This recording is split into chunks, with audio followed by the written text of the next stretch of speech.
3, 2, 1 sort of thing, but not quite yet.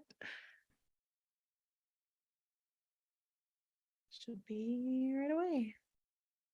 And so, good evening. We are live with Table Read Tuesday, and today we're reading Super 8. And if Morgan, if you want to tell us a little bit about this one, and then we'll go around and introduce ourselves. Sure. This is a super fun sci-fi movie. I would say it's very related to like kind of Goonies style. Directed, written J.J. Abrams.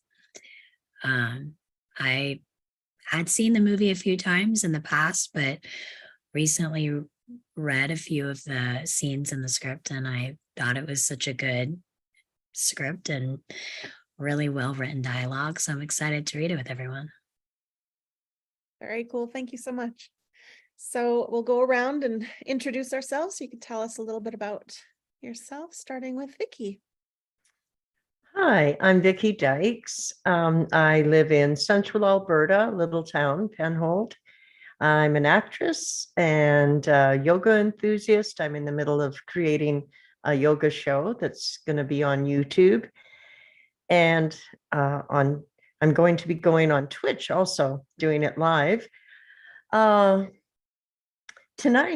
I'm going to be Charles' father, Preston, and a whole bunch of other characters, Arguing Soldier, Officer J, Officer Gordon, yeah, a few other, Tina. You'll see. Thank you. And Morgan, if you could introduce yourself too, please. Yeah, I'm Morgan. I am a voice actor here in Los Angeles, California. You can catch my newest project, Slayers, on Audible on the 12th. In 2 days. Yeah. That's exciting. And Catherine?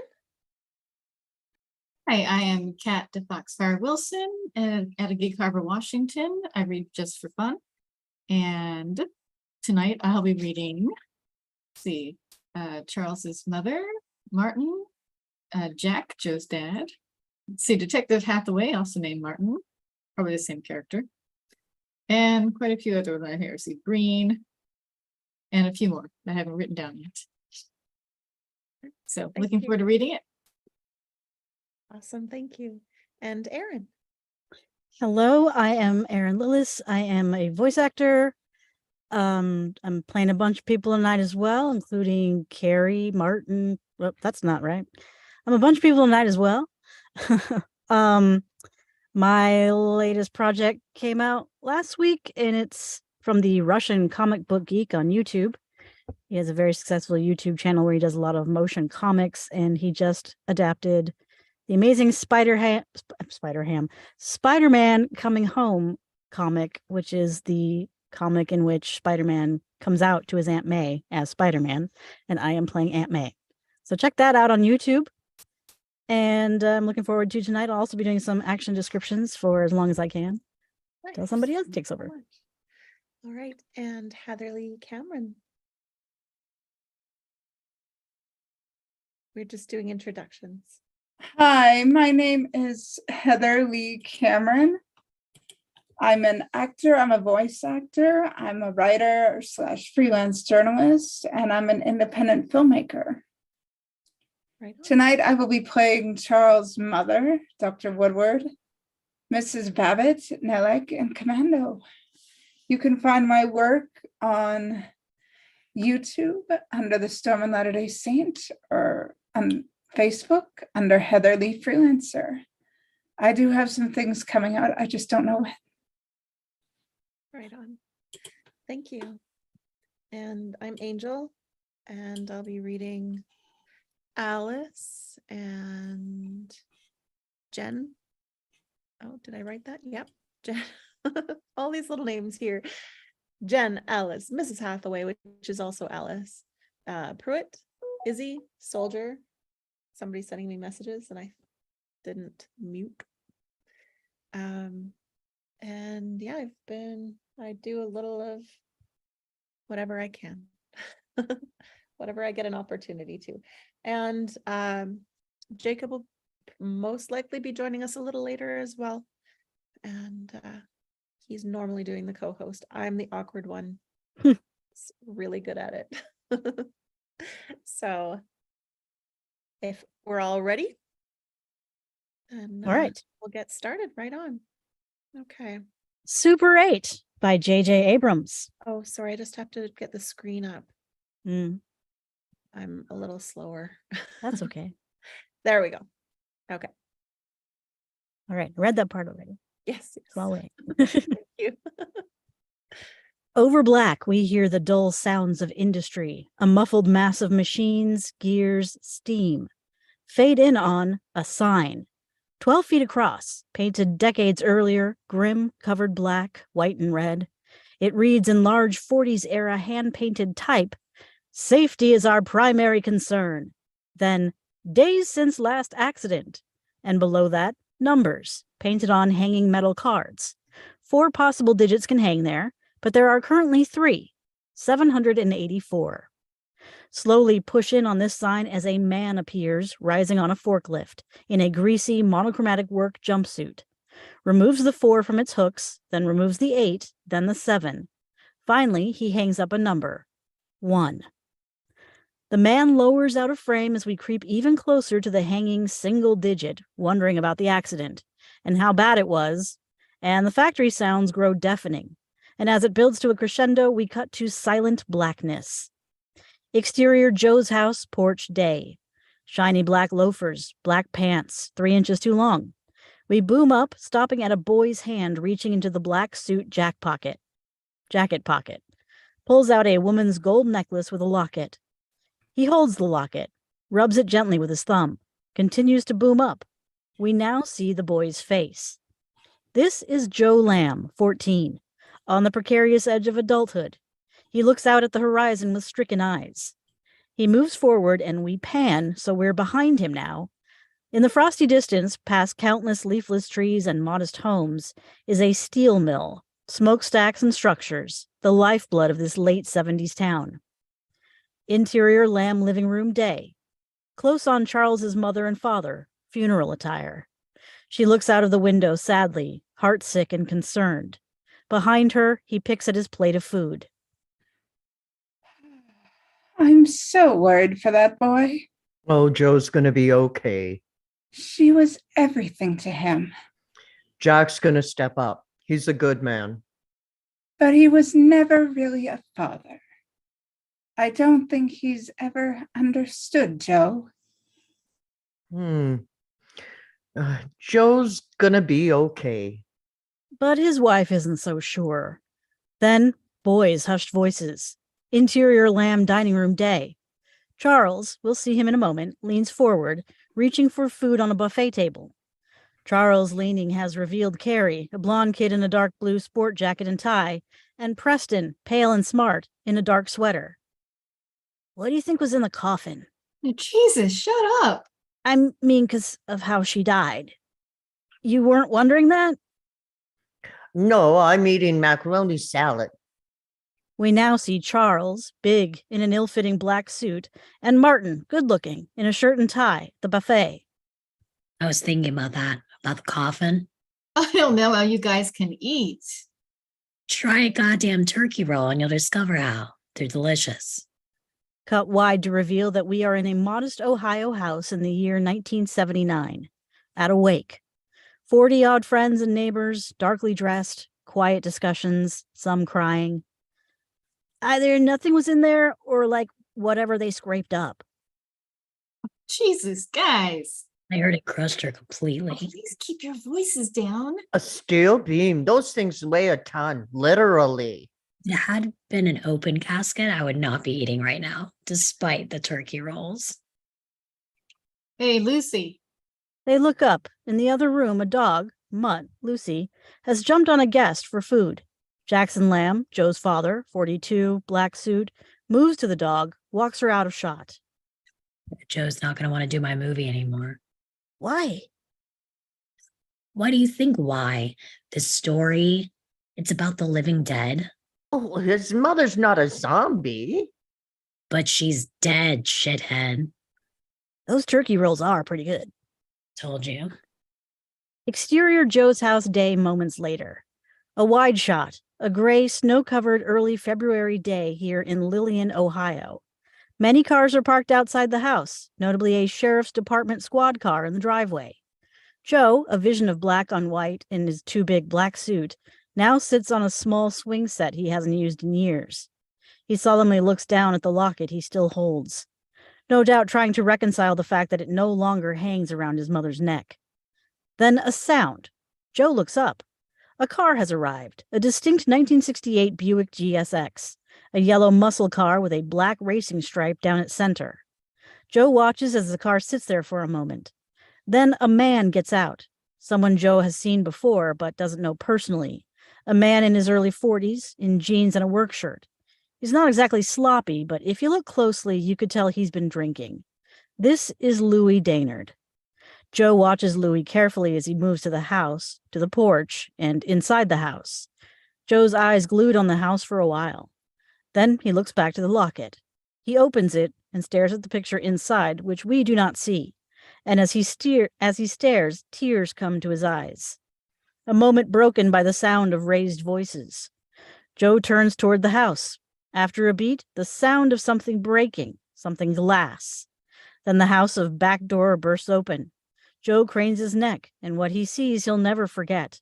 His father, Jack, leading an in pain and handcuffed Louis Daynard from the house and into the rear of the squad car. When he slams the back door, he sees Joe, sort of freezes as their eyes lock, but Jack's more uncomfortable than comforting. I'll be home soon. And Jack gets into the car and drives away. Joe watches them drive off, and after a beat, he looks down at the locket again. Mom's just gone. Finally, he closes it, and we hear an oddly loud snap, and our screen goes black. Over darkness. Applause. Then a lone voice. I want you to want me. Drums kick in. Cheap Trick blasts. Cut to exterior middle school day. Hundreds of kids eagerly leave their last day of school for the year. Winter a memory. Girls emphatically embrace each other goodbye. Boys run off, just happy to be out. Lots of have a great summer. Dolly with Joe, who walks through the crowd alone, backpack on shoulder. Suddenly Charles is there, red-faced. He hands Joe pages. That was the longest day ever here. Yeah, what's this? New scene. Check it out. Let's hit the 7. Oh, you hear Martin barfed in the hall? I know. Does that guy ever not barf? Keep reading.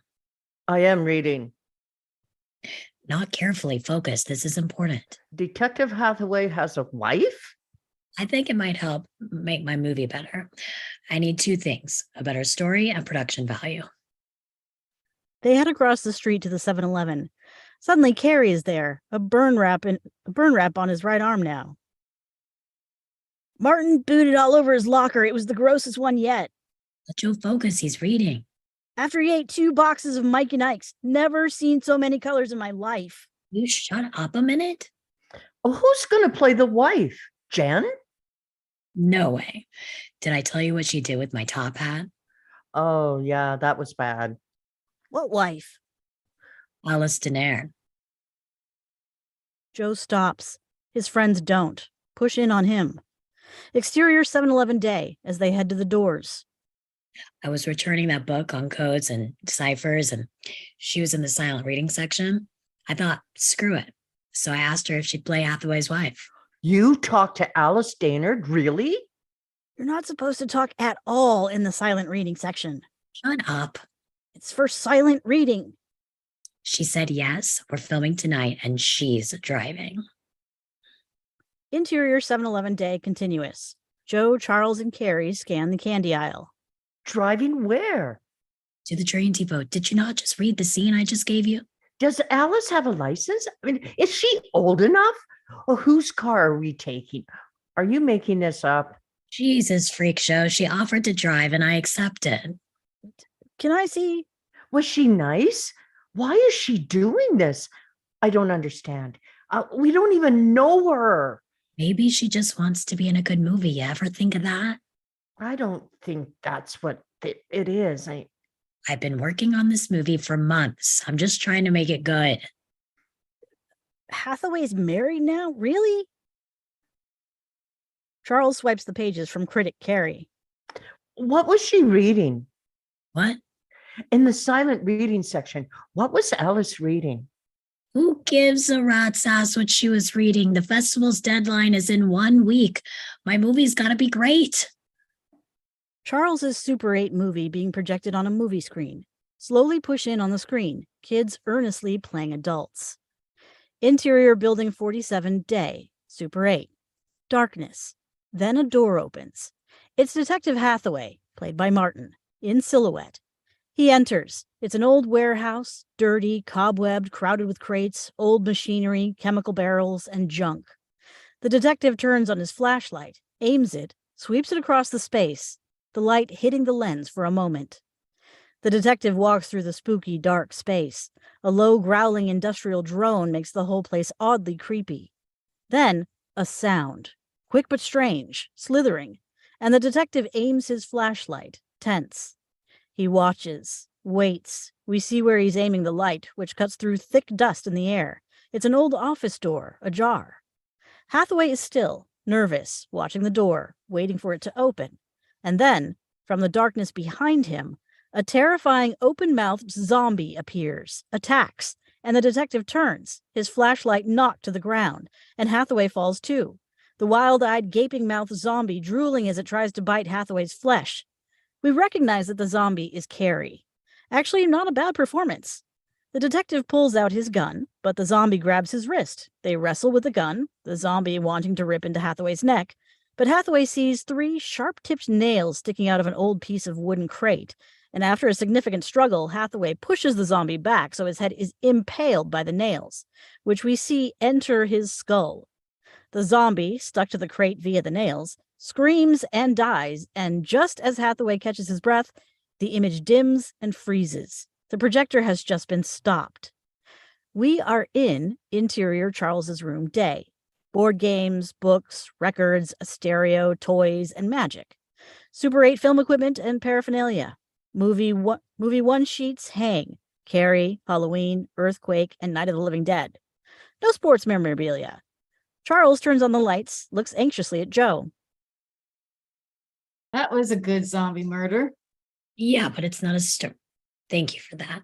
It's not a story yet. Older kids enter this film festival. I'm competing with 15 and 16-year-olds who have better stories and cars and production value. I've got nothing. Charles, dinner. As he tosses Joe a Super 8 filmmaker magazine. I'm coming. There's a whole article in there about stories. You should read it. It explains everything. I don't understand how the wife makes it a story. Jesus, that's what I've been explaining. In Charles! the night, the wife telling the detective she's scared for him, that she loves him. I'm coming. Charles! So when she investigates the zombie stuff, you'll be scared. You'll feel something because you don't want them to die because they love each other. Does that make sense? I just can't believe you talked Alice to Alice Taylor. You're impossible. Charles! God, Mom, I'm coming. Midnight, okay? Don't forget. I won't forget. Read this. Joe just nods and looks at the magazine. Interior Charles's kitchen, dusk. A hectic family. Charles's mother cooks. Jen, his smoking hot 17-year-old sister, angrily sets the table where his father pays bills. Pale 15-year-old sister Peg does a puzzle. Twin 9-year-old boys bicker over an action figure. TV in the living room plays a match game. Joe and Charles enter. Mom, it's not fair that I can't go to Wendy's. Every single person is going except me. Then every single person can tell you how it was. Move the puzzle. Get the napkins. Mom, It's your turn to babysit. so, Get off that thing. Mom, why can't I switch with Charles? Because you crushed Charles' top hat. You ever think of that? Disgusted, Jen loudly sets Charles' place as Oh, really? Guess what? We're switching. Charles grabs a roll. Guess what? No, we're not. Charles, take these to the table. Benji, it's time for dinner. Hey, Joe, Good night, Mrs. Gaznick. grab a seat. We have lots of food. Oh, no, thanks, ma'am. I'm okay. See you tomorrow. Later days. There's always a place for you here. You know that. Oh, yes, sir. Thank you. Joe leaves. Charles's parents share a look of pity for Joe. Exterior Charles's house, dusk. An anomalous moment in this small steel town. The sun sets through the distant trees, and it's beautiful despite the distant belching smokestacks.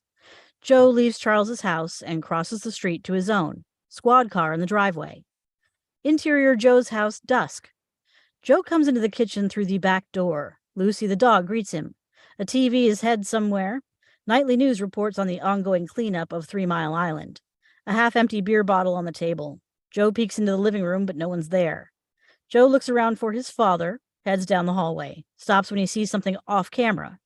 We hold on Joe's face, sort of quietly stunned. And we see his POV. Jack, Joe's father, in uniform pants and t-shirt, sits on the edge of the bathtub, head in his hands, quietly crying. Joe is stunned, staring at his dad, but he can't look away. And when he finally starts to head off, Jack looks up. Joe's mind scrambles for something to say, but Jack sniffles, gets it together, quick, puts on a strong face. Hey, I'll be out in a minute. Joe nods as Jack forces a smile and closes the bathroom door. Hold on Joe, stunned and heartsick. Interior Carol's diner, night. Commodores quietly sing Easy on the PA. Joe and his father in civvies sit beside each other at the counter. Jack eats a beef stew and reviews off his paperwork, not looking at his son. Joe eats a grilled cheese, deeply lonely and not even knowing it. Jack pulls out a pamphlet and places it on the table. It's a 6-week program, hands-on training with college coaches. You'll like it. I know I did. Joe looks at the pamphlet for Hewitt Sports Camp. Images of happy, smiling, healthy, athletic kids. Not his thing. I thought I was going to have the summer for myself. Things have obviously changed for us, and it'd be good for you to spend some time with kids who don't run around with cameras and monster makeup. I got to help Charles finish his movie. I have nothing against your friends. I like your friends, except Carrie, who can't stop lighting things on fire. You'll like it there. It's what we both need. Joe looks back at the pamphlet, his other hand coming up from under the table, and Jack sees that Joe is holding his mother's locket. Jack wants to cry again. He wants to throw that locket away, out of sight, but he just turns away. Joe stares at the pamphlet. Push in on the photo of beaming 15-year-old kids, then cut to the Hunchback of Notre Dame. Interior Joe's room, night. Tight on Quasimodo, a plastic painted Aurora model. Rack focused to the paintbrush that comes into frame. Follow it to Joe, holding the brush, at his desk, making a model. A boy's room recently devoid of a mother's oversight, a mess. Comic books and other plastic models, all built and painted by Joe. Cars and creatures, and a train. His bedside clock radio, 11:56 p.m., quietly plays Baker Street. Then a radio squawk. Joe grabs a kid's walkie-talkie. Okay, it's time. Don't get caught. Over. I won't. Over. Joe turns off the walkie and he grabs a small plastic fisherman's tackle box as we hear, Want to hear something gross? I do. No, please. You're really asking. Exterior Joe's house, night. Midnight, sitting on the curb with their gear and talking quietly, are Joe, Charles, Martin, Preston, and Carrie. Martin dressed in his detective suit. Joe eats from a bag of Twizzlers. I sneezed so hard yesterday I shit my pants. I debated telling you. Thanks. That's called a Chartreuse, by the way. Well, then I totally shark teased in my pants. That's exactly what I'm talking about. The world is crazy. There's a name for everything. Twizzler me. Joe passes him a Twizzler. So people are turning into zombies because of the chemical factory, right? Martin, I don't see how the guy playing Detective Hathaway can ask where the zombies are coming from. Another classic from Smartin. I told you, I don't like it when you call me that.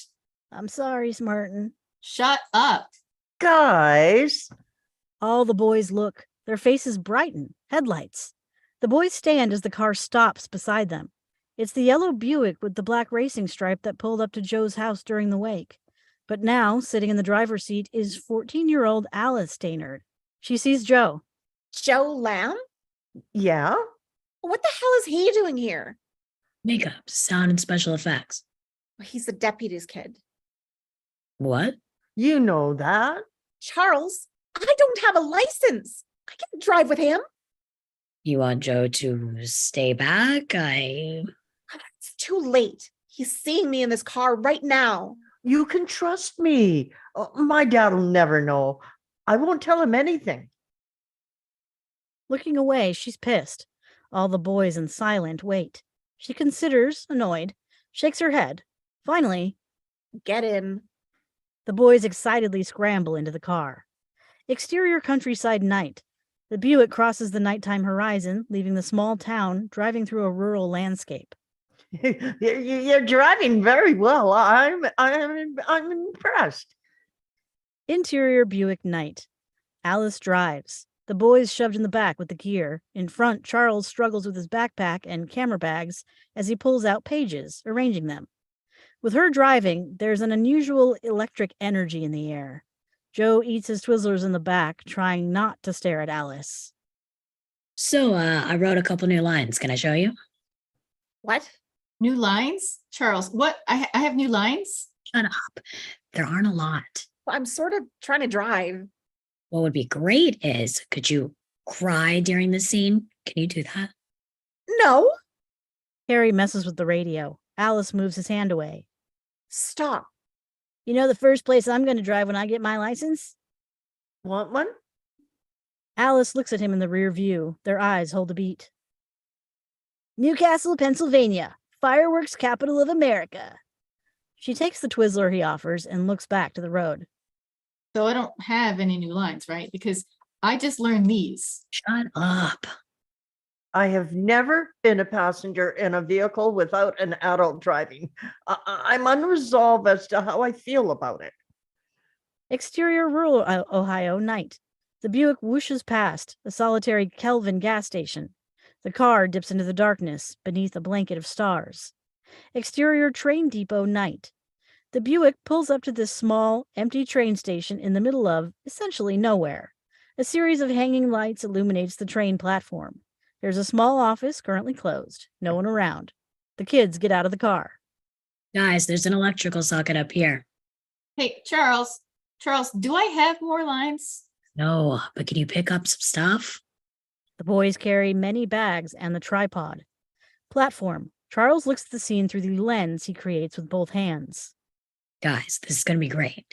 Get the lights and camera on that end. We'll shoot the direction first, like we talked about. Joe, get the mic plugged in. Make sure the new batteries are in the camera before you do the makeup. Okay. Joe walks past Alice, who watches him. It strikes her that Joe is Charles's lackey. Exterior train depot platform night. Martin sits alone with his copy of the pages, quietly reading and memorizing his lines. Sweetheart, this is my job. I have no choice. There's nothing you need to worry about.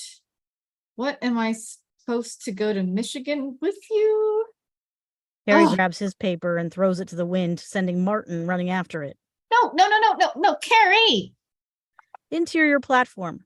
Preston sets up the lights as Carrie arrives to show him his backpack full of firecrackers. I took apart 2 packs of cherry bombs and made my own M80. Your obsession with fireworks, and I'm saying this as a friend, concerns me and my mother. Well, you're a pussy, and your mom has one. Carrie takes off. Martin returns with his paper. Bogus, Carrie. Exterior train depot, platform, edge of platform, night. Charles writes in his notebook. He starts to get up. Martin, I have a new line for you. He gets up to reveal Joe putting makeup on Alice. He walks over to Martin, Carrie, and Preston. Charles and Martin ad-lib. tight on Joe's tackle box, which opens. Inside is an assortment of makeups, sponges, cotton balls, brushes, derma wax, spirit gum, and a large jar of fake blood. Joe is preparing to make up Alice, who sits in front of him, watching carefully as Joe prepares base makeup on a sponge. He looks to her. A beat. You mind? Alice shakes her head. Nope. Joe starts stippling the makeup onto her face. He is now, via sponge, touching the face of a girl he's admired for some time. After a beat, My dad works at the mill. and she looks at him, almost as if she were looking for something. Joe stops stippling. The tension is almost too much for him to bear. Close your eyes, please. He indicates the sponge. It's for the makeup. She does. Joe starts applying the makeup to her eyelids. There's something provocative for Joe, being so close to Alice with her eyes closed. Then pre-lap. So this is very emotional. Exterior train depot platform night. The lights, plugged into the car cigarette lighter, and camera, a UMIG, are set. Alice has been made up, wears a coat with purse. Martin in his tie faces her. They both look over their script pages as Charles adjusts the camera. Joe, observing, holds the boom mic, a condenser mic taped to a broom handle. Preston wears an overcoat. Alice, Mrs. Hathaway really doesn't want her husband to keep investigating. I know. We read it. We get it. Okay, I'm just directing. Martin, on your mark. Martin, you're going to have to reassure her. Do you know what reassure her means? Yeah, I think so. Okay, we're starting on Alice's side first. Preston, a couple of seconds after action, walk into the payphone. Make it look like this place is busy. I know what that looks like. Pop! Everyone jumps. Charles turns. Carrie, laughing, has just exploded a firecracker. Asshole, could you stop blowing shit up for 2 seconds and deal with the camera? Sorry, man. Let's rehearse this. Save your real performances for when we're filming, though. Martin and Alice put away their pages. Carrie gets behind the camera. Charles stands near the camera, kneeling to camera height. Joe wears headphones and holds the boom over the actors' heads. Preston holds a suitcase, ready to walk. Ready? Here we go. Action. Martin and Alice now perform as their characters, Detective John Hathaway and Mrs. Rebecca Hathaway. I'm going to stay here and investigate. I think it'd be safer if you left town. John, I don't like it. This case, these murders. What am I supposed to do? Go to Michigan with you? Preston walks past them, acting in the background. Mackinac Island's beautiful this time of year. We're tight on Joe now, watching Alice, slowly amazed at the unexpected depth and truth she's bringing to the role. Sweetheart, this is my job. The dead coming back to life. I have no choice. I think you're in danger. Well, you do have a choice. We all do. And holy shit, Alice actually starts to cry as she performs her lines. Not overdone, not hammy, just fucking real. John, I've never asked you to stop. I never asked you to give up or walk away. Charles watches in awe. He's suddenly giddily transported. But it's Joe who, as he stares, becomes galvanized. Any vague interest in Alice has just set. I'm asking you now. Please, for me, don't go back. Don't leave me. I need to know this isn't the last time I'll see you. I just love you so much. Martin is thrown by the passion and heart of her performance. I love you too. And in the heat of it, Alice looks at Charles, unsure. Is that okay? Or not really? Charles is stunned, almost crying, can't talk. And as he searches behind him, a light. That was, I mean, yeah, good. Just like that. Then a distant air horn. Charles looks, an oncoming train. Push in on Charles, tight. He looks to them all. Production value. Is there film in the camera? I didn't put it in. Put it in. Joe, get the mic ready. Go, Preston, in position. Costume. Martin, get the tripod set up. Joe, help her with the costume. Hurry.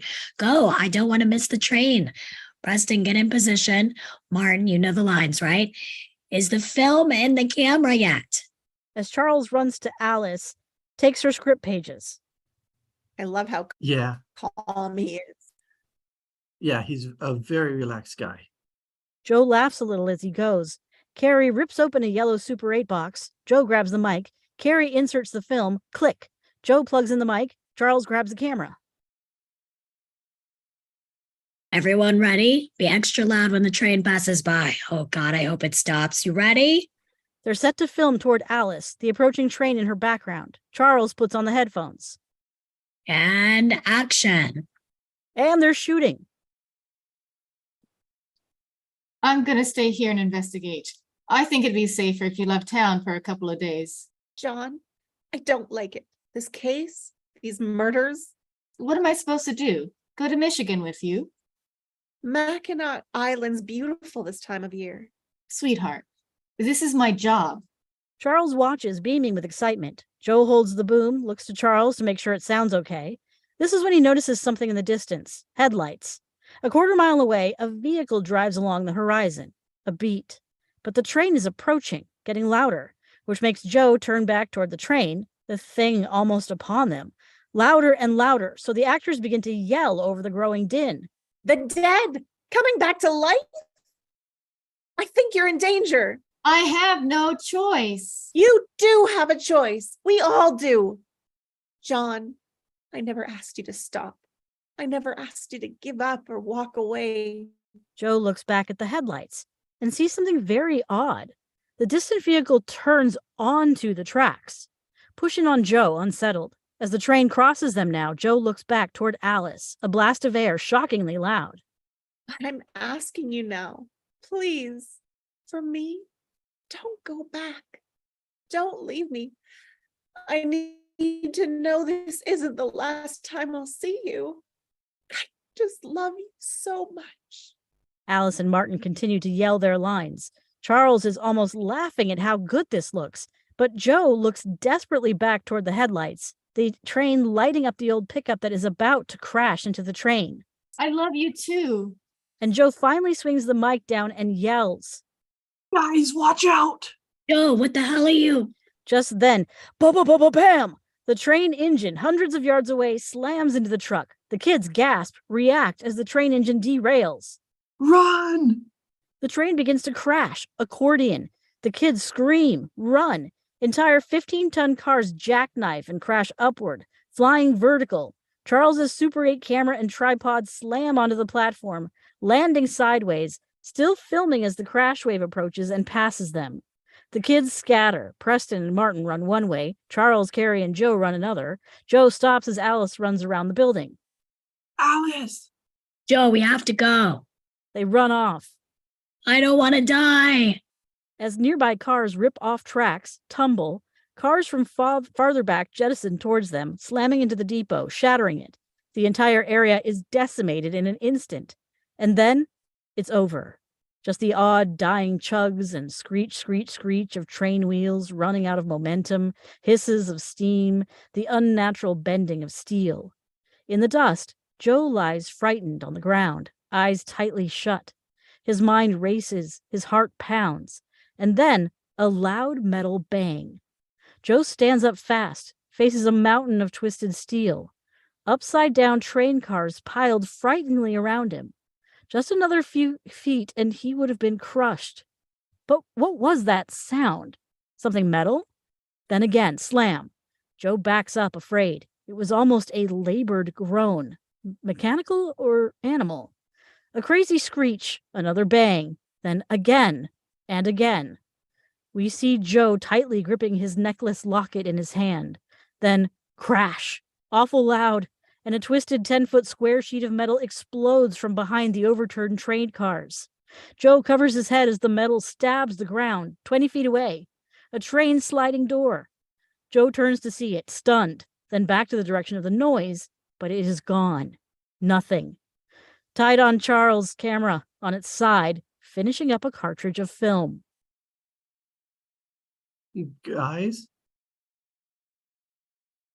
Joe finds Martin on his knees, throwing up. Martin keeps throwing up, but pumps a thumbs up. Martin, are you okay? Preston, is that you? I'm okay, although I think I'm having a heart attack. Oh, and I have a scrape. Joe moves forward, up to camera, behind him. Carrie appears smiling. This kid enjoyed the crash. Guys, did you see those explosions? That was awesome. Has anyone seen Alice? I'm alive. Is anyone dead? Through the debris, steel, and dust, Joe moves forward. Charles, shaken, eyes wide, appears through the thick dust. Joe moves forward, looking at, under a train wheel assembly, blood. A puddle of blood. And Joe's heart sinks as he moves toward it. Another woman he loves crushed? Charles and Preston and Carrie see the blood. Oh, God. No, no, no, no, no, no, no, no, no, no. Martin, still sick, calls out. What, guys? What is it? Shit. Joe moves closer to the blood, heart sick, on the verge of deep, real tears. Everything stops. But then It's all that blood. Joe whips around. Standing in the dusty mess is Alice, shaken, but absolutely alive. Joe just beams. What's the blood? Did someone get hurt? But Joe suddenly knows. He moves to the blood, reaches below the wheels. The others watch, freaked out. Oh, Joe, wait. Oh, maybe you shouldn't touch that. No, Baby, no, what are don't you touch it. doing? What is, oh, careful. Careful. Joe pulls out his crushed makeup kit. He brightens. It's my fake blood. It's fake. What is this stuff? Alice notices that he's holding the necklace. Joe notices this and pockets it self-consciously. Preston calls out. Guys, what are these things? Joe looks. They all move to Preston, except Carrie, who heads off. Crates have spilled from a nearby split car, many shattered, revealing thousands of small white metal cubes, which now litter the ground. Joe kneels, picks one up. Hey, don't touch it. What are you doing? Like white Rubik's Cubes or something. They're heavy like metal or something. There's like a billion of them. It's just a few inches per side, an unusual design. Behind them, having walked up the angled sides of overturned train cars, Carrie calls out, "Guys, get up here! You can see everything from up here!" They move up the mass of metal, revealing a vast view of the wreck. It seems to stretch on forever. It is sobering. Oh my God. According to my uncle Seth, an accident like this is exceptionally rare. It wasn't an accident. There was a truck on the tracks. What? Driving on the tracks? There. Joe sees it. He points, chilled. Thrown 50 yards from the main wreckage is the pickup truck, sheared in half upon impact and lying in the overgrown grass. How can a pickup truck derail a train? That's impossible. Obviously, it isn't. Boom up from behind the shattered pickup as the kids approach from the wreckage. Push in on them as they arrive at the truck and stop. What they see makes Joe's heart pound. They're stunned. All of them. They just stop. Finally, holy shit. Is that him? Ah, it's him. Who? It is. Yeah, for sure. Holy shit. What? Who? Who is that? We see now it's Dr. Woodward, 75, seat belted, bloody, and unconscious, stuck inside the crushed wreckage. Alice moves closer, scared and sad for him. Dr. Woodward? No one can take their eyes off this as Soto, That's Dr. Woodward, the science guy? Biology. honors biology. Wow, I'm not in his class. We know. Shut up, Carrie. Remember when old man Woodward took your electronic football? Yeah, he put it in the dungeon, never gave it back. The dungeon? That a trailer Woodard keeps in the school parking lot. Joe moves next to Alice, who reaches out and gently nudges him. You keep expecting him to suddenly grab her, Dr. Woodward? but he's apparently dead. When she nudges him, he leans. His arm drops limp from the steering wheel, where he was holding a paper that has now fallen onto the ground. Joe picks it up, unfolds it. It's an old map, thin, off-white paper. They hold it up, the map now backlit and obscuring Woodward. We see marker writing on it, a black line from Nevada to Dayton, and numbers written along the way. Map of the contiguous United States. What's that writing? Dates and times. What's the line across? It's a schedule for the train. But a shadow has appeared. A trembling hand. Before they can react, it rips the map away. They all scream as old Dr. Woodward is revealed, bloody eyes open, in a daze. Who are you? They're all speechless for a moment.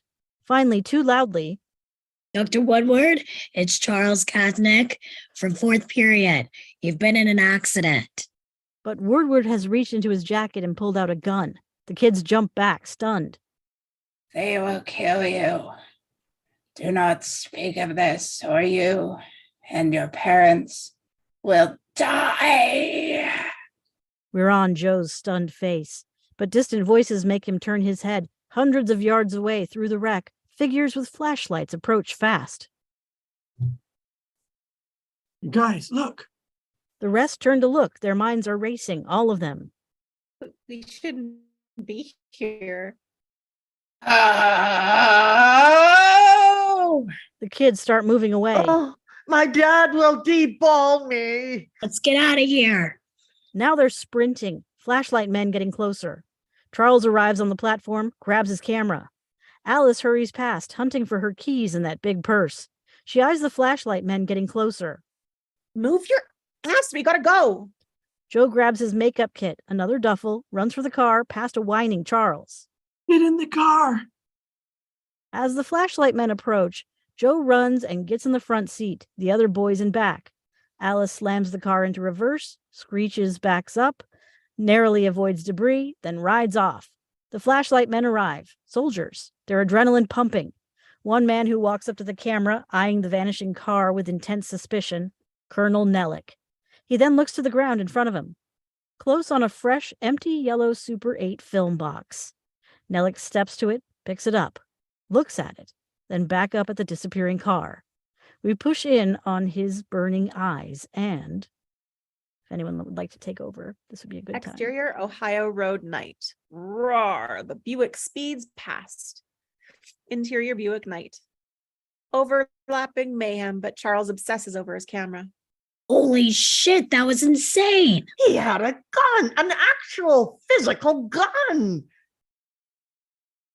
I can't believe all that just happened here. Nothing ever happens here. My whole camera lens is like shattered now. Oh, my heart is pounding. Oh, that train could have killed us. Are you okay? As Alice nervously drives, she shakes her head no. Oh shit, all the glass just fell out. I have never had a teacher aim a gun at me. It's hard enough to drive without everyone yelling. Guys, keep it down. No, what was Woodward talking about? I don't know. I don't know. I'm never taking a train again. You'll die. Your parents will die. Guys, that is not good information. Wait, the focus ring just fell out. No one cares about your camera. Am I the only one shaking? I'm also crying. We can't tell anyone we were there. We can't say a thing about it. My dad cannot find out I took his car. Do you guys hear me? It's okay. No one's going to say anything. None of us. Guys, we're not going to say anything, are we? The Ooh. boys all muster. No. Joe turns sweetly to Alice. See, no one's going to know. Alice nods, if not quite relieved, at least grateful for Joe. But they all stare off for a long beat, haunted. Exterior road night. The Buick speeds away. Exterior Joe's house night. Crane down as the Buick pulls up. The dusty boys pile out. They all kind of look at each other. What a night. Charles, who looks at Joe for a beat, holds up his defunct camera on the tripod. Joe nods. Alice finds something on the passenger seat and holds it out. Joe, is this yours? Joe goes to the window. Alice holds it out. The cube. He takes it with. Oh, thanks. I never should have done this. She just drives away. Left there are Joe, Charles, Preston, Carrie, and Martin. They all kind of look at Alice go. Interior Joe's bathroom night. Joe in the bath. The quiet swish of water as Joe holds a cubic object. He relives the night. He mouths explosions, remembers a fear, then he smiles. Interior Joe's bedroom morning. Joe is startled awake as if from a nightmare. Jack has awoken him, quickly bucking his holster urgent. Gotta head in early. Okay, Make sure you let out Lucy. I will. Pull back wide to see Joe's room, while in the foreground is his desk, crowded with stuff. In focus, however, is the cubed object he took from the crash site. As the shot progresses, you may notice that the cube has changed shape. The volume is the same, but the corners have extended. You're gonna, what? Are you with Charles today? Yeah, I'm with Charles. Make sure you get the yard. Okay, I will. Jack heads off. Interior Joe's house kitchen morning. Tight shot. Joe fills Lucy's food dish with kibble. No dog. Exterior Joe's house morning. Joe hurries across the street. Interior Charles' house morning. Typical Kaznick bustle. Father busily packs sack lunches. Hot Jen eats cereal, reads a magazine. One twin plays handball loudly against the wall. Peg keeps walking through the scene with clothes. Mother cooks, says to the other twin in grimy shorts. Mom, come on. No, you're not wearing that. No one in this house is wearing that. Compared to Debbie's, these are long. Oh, just listen to your mother. I can't wear these or go to, I can't wear these or go to Wendy's party. That is not fair. Jennifer Ann, not fair is Africa. Mom's racist. Are there any more English muffins? I don't know, go check. Peg, tell the twins to stop. They don't listen to me. Hi, Joe. It all continues as Joe enters from the front door. Morning, Mr. Krasniak. Hi, Joe. Did you hear about the train accident? No. It's on the news. Joe is moving toward the living room, where Charles sits on the sofa, eyes glued to the TV. The train crash being reported on the local news. Helicopter shot of the wreck. The Chiron reads, train derailed, Air Force aids cleanup. Joe sits beside Charles. They both watch, stunned, as the photo of the Dr. Woodward appears on the TV with the heading, driver of the truck critically injured, being treated, whispered. You believe this? No. It's on the news. That means it's real. Meanwhile, local science teacher Thomas Woodward is still being treated by Air Force medical personnel after last night's train derailment. Woodward apparently fell asleep at the wheel of his pickup truck, which was hit by the speeding train at approximately 1 a.m. 82 train cars are thrown from the tracks in the derailment, the largest such accident in Ohio's history. The condition of Woodward, who has taught at Lillian Middle School for the past 6 years, remains unknown. Both stare at the train crash, stunned. Finally, quietly. Looks like a disaster movie, doesn't it? As we push in on Charles, going from depressed to lost to inspired. God, Joe, that's awesome. What? We can use this. We can film it. You want to go back? Holy shit, that's mint. You're a total brain. We got to get the camera fixed and the film developed from last night. I got to go steal some more money for my mom. Okay. Exterior Lillian, Ohio bridge morning. Joe and Charles ride their bikes into town. Across the bridge, the massive steel mill in the background. If any of the footage from last night is usable, that means we need Alice to play the wife again. Yeah, I thought she was good. She was mint. But she's never going to do it. I think she will. There's no way. You heard what she said. But that was right before the new pages, right? You honestly think she cares about the scenes? Exterior Lillian, Ohio, Main Street Day. Tilt down from the town's water tower. Joe and Charles ride their bikes underneath it, crossing Main Street. 2 large military trucks drive past. We may note the airman in the passenger seat scans the area with a handheld device. Man, did you hear what she said last night? I never should have done this. Dude, she was totally wigged. Yes, she was. We all were. Did you see her face? Yeah, I saw her face. Man, what's wrong with you? Nothing. I think she's going to do it. They park their bikes outside Olsen Camera and Hi-Fi. Insert white pages. The book opens. Joe's finger goes down, finds Louis Dannard in the phone number. We're in. Interior Olsen camera hi-fi morning. Joe at the counter dialing the rotary phone. Charles behind him with Donnie, the 19-year-old dark-haired bearded salesman with a big collared button-down shirt. Lens is cracked, focus ring broke. You think it's fixable? Joe hears Alice's phone number ringing. I think it's cheaper to buy a new one. Screwed, man, it's over. We can use my dad's camera. It's got sound and Hello? Alice, hi, it's Joe Lamb. As Charles opens the camera, pulls out the film. Hi. So we have some new scenes for the movie and we'd hope you'd be in them. Oh, no. No, I'm done with that. Joe twirls a hanging Kodak. Relive the memories. Super 8 film promotional sign speaking in a soft voice. Really? Because these are really good scenes. Charles hands the film cartridge to Donnie.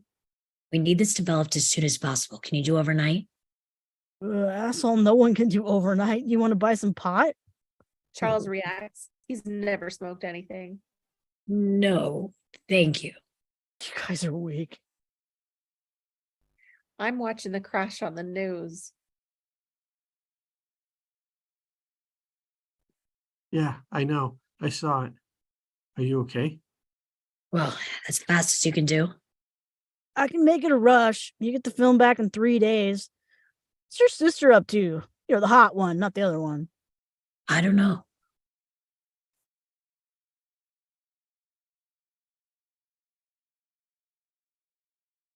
Wait, before you go, Alice, let me come over and show you the pages, okay? I'll be right there. No.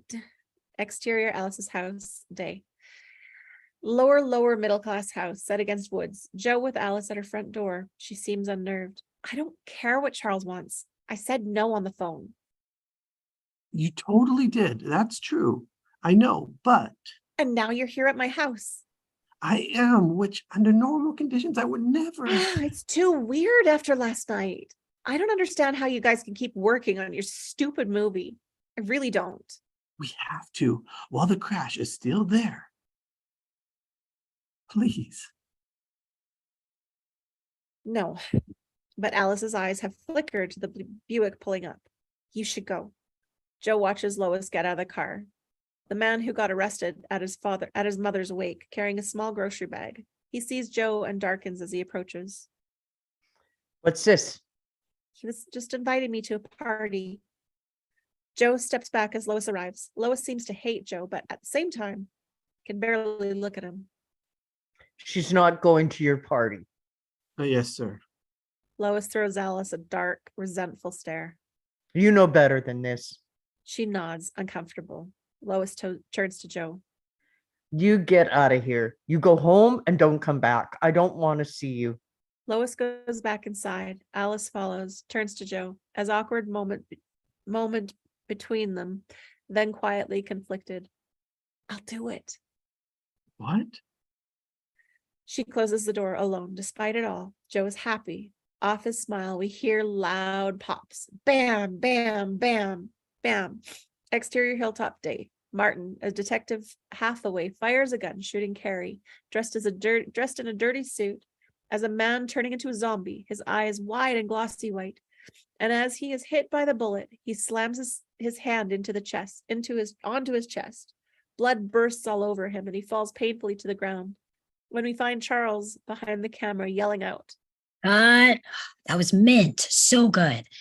And it looked huge with the train. Wow. Joe, go read the cap gun.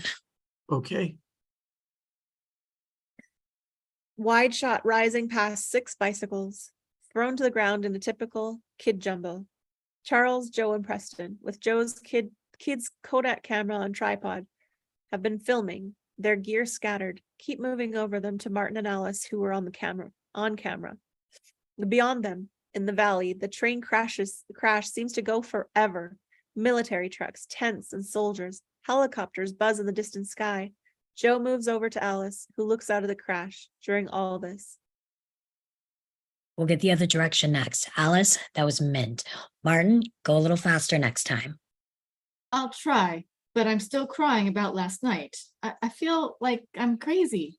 Carrie sits, pulls off the cutout ping pong balls that were covering his closed eyes. Did it really look good? My death?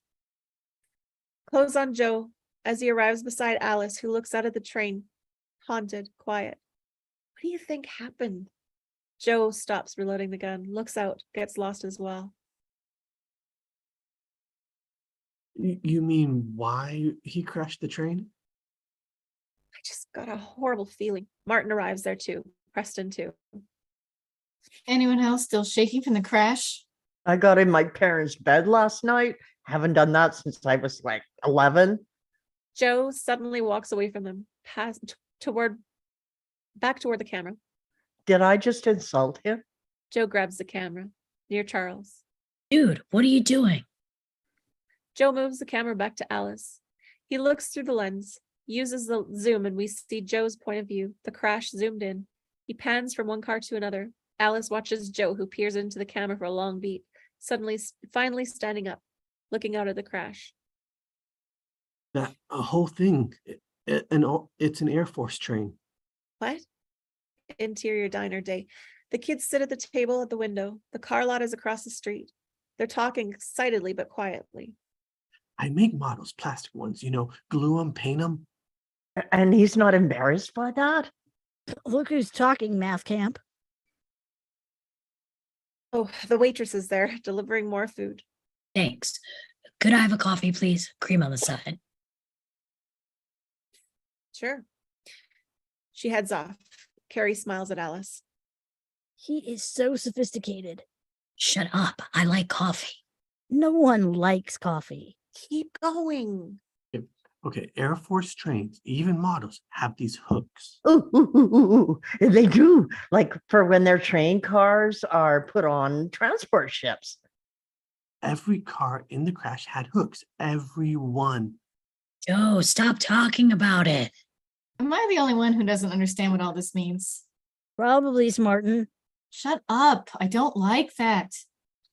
Dr. Woodward had a map and he drove onto the tracks. Maybe there was something he wanted to destroy. He wanted to destroy, yeah. Please shut up, all of you.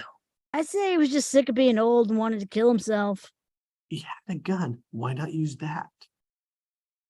There are infinitely more effective ways to commit suicide, like pills, hanging. Pussy, stop pulling the fries away. I ordered these for a reason. He gets all possessive with his fries. It's so annoying.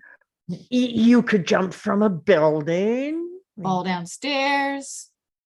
Well, that's not really effective. So, if it's Air Force, what would the Air Force have on a train? Jesus. You heard what the old man said? We can't talk about this. Thank you very much.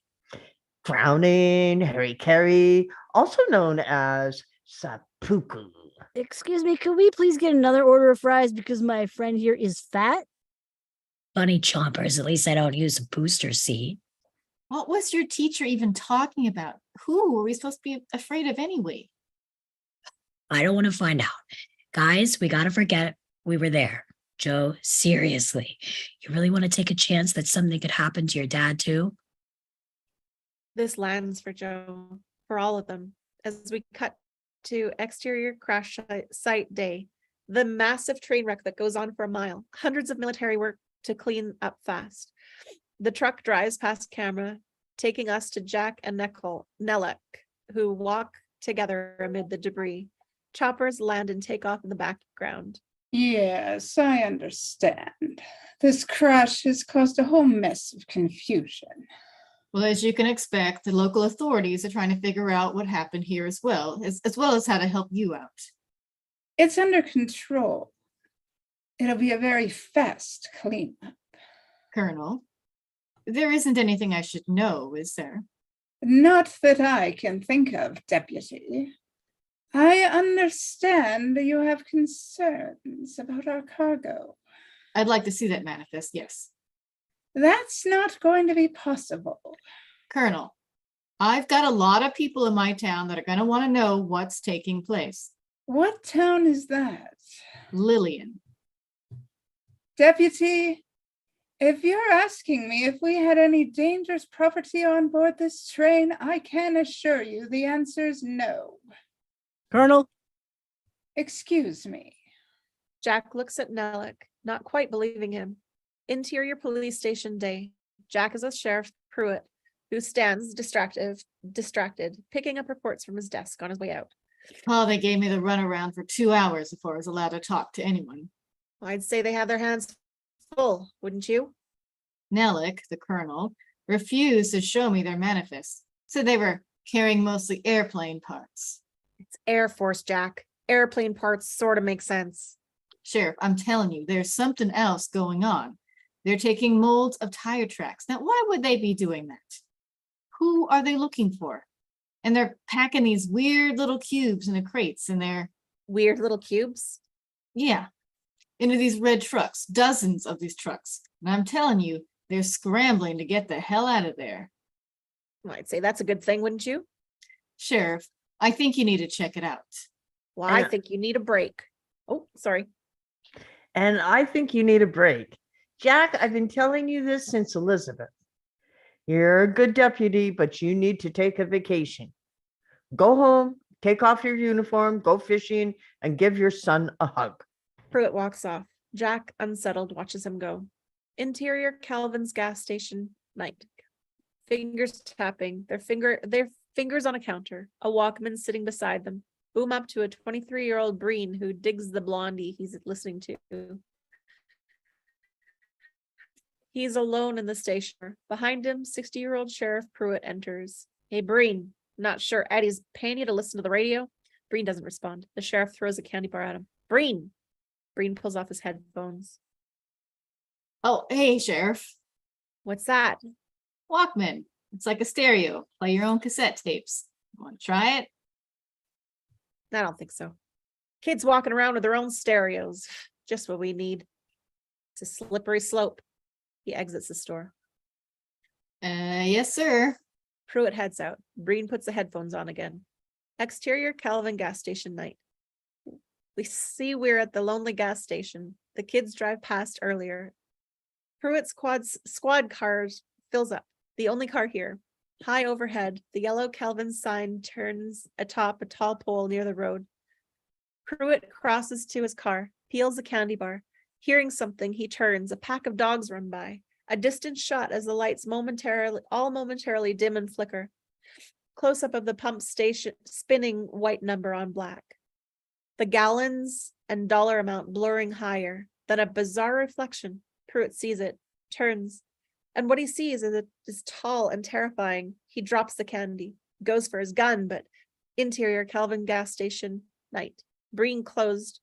His blasts his Walkman. We only hear tinny music as through the window behind him, the rear of the squad car suddenly springs upward violently as if the front section was suddenly crushed. Pruitt screams, muffled, as the car slams back into the pavement. Lights flicker.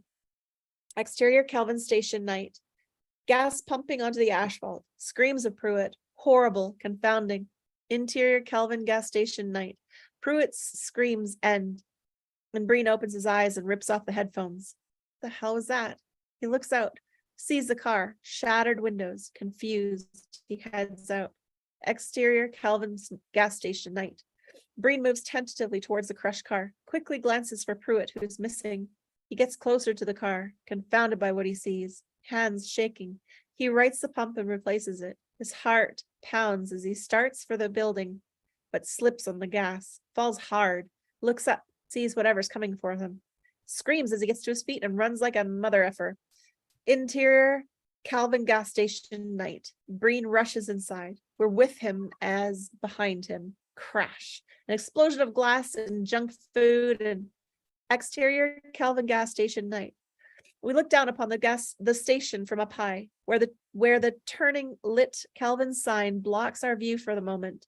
We can only hear the horror happening inside the station until finally the sign reveals the station. Everything inside looks like it's in a blender. There's a superhuman upheaval happening in there. And Breen's screams continue as the turning Calvin sign blocks our view again. As the sound gets unbearable, A sudden cut to a face, a makeup brush applying makeup. It's Alice. And she's becoming a zombie. We are interior Charles Kitchen Day. Joe makes her up. A not half bad, simple zombie makeup. Pale skin, sunken eyes, and cheekbones. In the background, the other kids prepare to film. He hands her a mirror. She gazes into it, sort of amazed. Where'd you learn how to do this? Mostly the Dick Smith Monster Makeup Handbook. She nods. Whatever. Charles is suddenly there with Carrie. Hey, so I'm gonna need to do more shots of the train crash, obviously. With that train model you made, can we blow it up? Can we blow it up and film it? Joe doesn't Sure. want to do this at all. At all. But Mint. Gnarly. Charles and Carrie head off, planning the explosions. Alice looks at him knowingly. I don't care. They can blow it up. I can show you the train. It's nothing. It's stupid. You want to see it later? The train, my train model, the train I made. The lights in the house dim, brown out, then back on. Like the third time that's happened.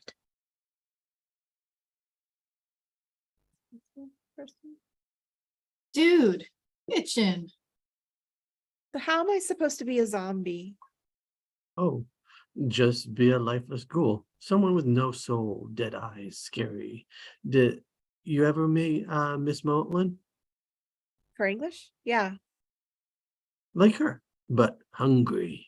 Like hungry for human flesh to make them turn into zombies because that's what zombies do. Alice considers this. Then, after a beat, starts doing her best zombie. Joe smiles because it's pretty good. Oh my God, that's really good. And Alice slowly leans in toward him. Is this performance? Or is this something else? And she puts her mouth on his neck in a fake bite, which makes Joe go still, a shiver down his spine.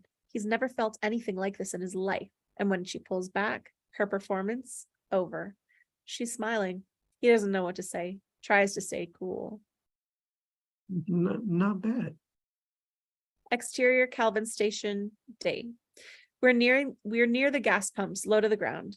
Dolly as Jack, Eddie, and Mr. Blakely come out here. We pass small shattered pieces of red and blue plastic and stop and rack to the gun Sheriff Pruitt dropped. Careful, there's a gas spill. I don't even know how much fuel I've lost. You don't seem to be asking a lot of questions.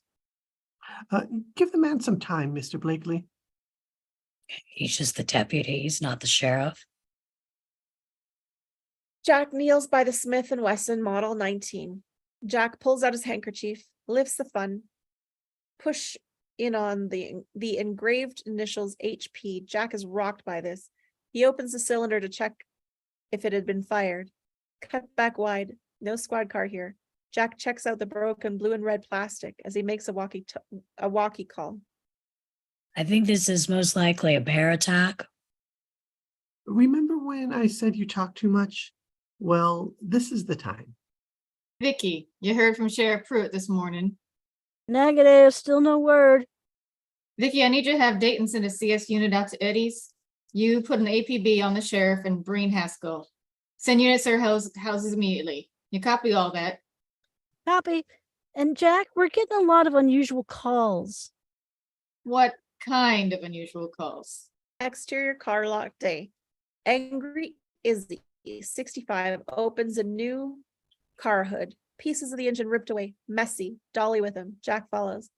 Never seen this kind of thing before. Izzy opens another car hood. Pieces missing. What the hell am I supposed to do? Insurance company thought I was joking with them. Look at my Bonneville here. Look at this. I got a call yesterday about this car yesterday. What am I going to tell the customer? Another hood. Pieces missing. Having trouble with anyone, Izzy? I was thinking you should talk to Lois Danyard. I didn't help him out with the finance last year. Wouldn't be surprised if this was with some sort of sick retribution. As Jack heads back to his car, 3 residents move to him, walk with him, ad lib. Oh, some strange stuff has been going on here. My antenna's gone. Dog is gone. He hasn't come home this morning. Jack, my lights keep getting on and off. Counting on you, Jack. Did you call the station yet? You need to call the station and file a report before anything can be done about it. And then we can take care of these things. If you do that for me, I promise you I'll handle it myself. He seems to have appeased them, but as he turns, we see how stressed he is. He stops, noticing 4 military trucks driving past, slowly, antennas atop the trucks, and the men inside seemingly scanning the area. Jack is disturbed by this. Exterior hilltop. Joe rides along the hillside, parks his bike, walks towards the edge. Lucy, Lucy, Lucy. He stops to reveal the town of Lillian. Exterior Lillian Street, dusk. Joe rides the street, calling out. Lucy, Lucy. Wide shot as he dips down the neighborhood hills, sun low. Exterior Lillian, Ohio, Main Street, dusk. A community corkboard. Joe posts a big sign of paper. We see it now in close up. It's a missing dog sign for Lucy. We're on Joe's face as he finishes pinning it up, when something he sees makes him stop. He slowly takes a step back, then another, his eyes glued to the board. Then we see the reverse, slowly pulling back, revealing that there are dozens and dozens of brand new dog missing signs posted on the board. It's covered in them. Joe is so stunned, he doesn't notice the military trucks that pass in the background behind him. Interior Joe's House kitchen night. Kabam! The door opens. Back door opens. Joe enters. Empty pizza box on the table. Jack and 4 police officers in the living room, smoking, reviewing police reports, marking maps, taking notes, working on the problems they're having. We need some more help around here. Yeah, we've got 4 men on the Pruitt case alone. We've called into Drayton. Well, they'll be out in the morning. You're muted. That's not enough. Where are we at? People don't feel safe here. You know why? Because they're not. The officers agree. Joe moves into the doorway where his dad and other convene. The Air Force isn't answering a damn question. They got trucks at Woodward's house looking for something. Now they've got trucks all over town. I saw a guy riding shotgun in one of those trucks, had some kind of scanner in his hand. Like a Geiger counter or something? I know. They're saying it's just a cleanup at the train crash, but they're taking molds of tire tracks, which means they're looking for someone. Now, what's that about? Joe has heard this and dropped his flashlight. The men all turn, silent. Joe on the spot. Have you seen Lucy? I'm sure she's around. I put a couple slices in the fridge for you there. I ate those. Sorry, kid. That's okay. I'll find. Then the power goes out. The men react. It flickers on and off. Jack grabs his radio and the power returns. Vicky, you got power at the station? On and off. Brooke County is in the dark. Get water and power out there now. Interior Joe's living room night. Joe paints his model on the floor in the living room, watching in search of and talking to Charles on his walkie-talkie. So the Air Force is looking for a car, Alice's dad's car. They're taking tire prints from the crash site. Over. I don't want to hear about it. They could be monitoring us right now. Jesus, shut up. Over. And the military's over at Woodward's house looking for his research, whatever that means. Joe, can you not flake out on me and be a dick? Are you going to come help me tomorrow or not? I need you to make Alice a zombie again. And Joe tries to snap himself out of it, but is disturbed. Okay, I'll do the makeup. Over. Exterior country road night. Wide shot. Could someone take over for a minute, please? Wide shot, middle of nowhere. Wooded area as an Ohio Power cherry picker truck drives up, parks beside a utility pole. Interior DWP cherry picker night. Rooney, 49, cigarette in his mouth, makes notes on a weathered clipboard, glances at the power line, and doesn't understand what he sees push in on him. He radios in. Well, this is Rooney at Mary 10. What was that rerouting on that line? Negative, but the grid through Liberty is dark. Yeah, because there's no overhead lines on these poles. Come again? No power, no comm cables. Stand by. He drives again. We see a wide shot of the landscape, half a dozen utility poles, all bare, not one wire. Exterior salvage yard road night. The truck comes to a stop, roadside, tall trees and a salvage yard behind them. Push in on Rooney, who calls in. We got over a half mile of copper missing. That doesn't sound possible. Lines are back up at M38. In the cherry picker bucket, Rooney works the controls. He begins lifting a wide shot and shows him rising to the bare utility pole step-down transformer. When Rooney finally gets to the top with gloved hands, he inspects the transformers. After a moment, though, he stops. He hears something else. Past the sound of the electricity, he looks over towards a salvage yard, except it's mostly hidden by the trees. From here, Rooney can only see the tops of the junk piles, a small metallic crash, then another. Rooney cranes his neck to get a view. Another metallic crash. This time, glass breaking too. Then the distance. At the middle of the cellar, something flies into the air and landing with a clank. Rooney strains eyes to see. What the heck was that? A tin can? A piece of a fender? Hard to tell from here.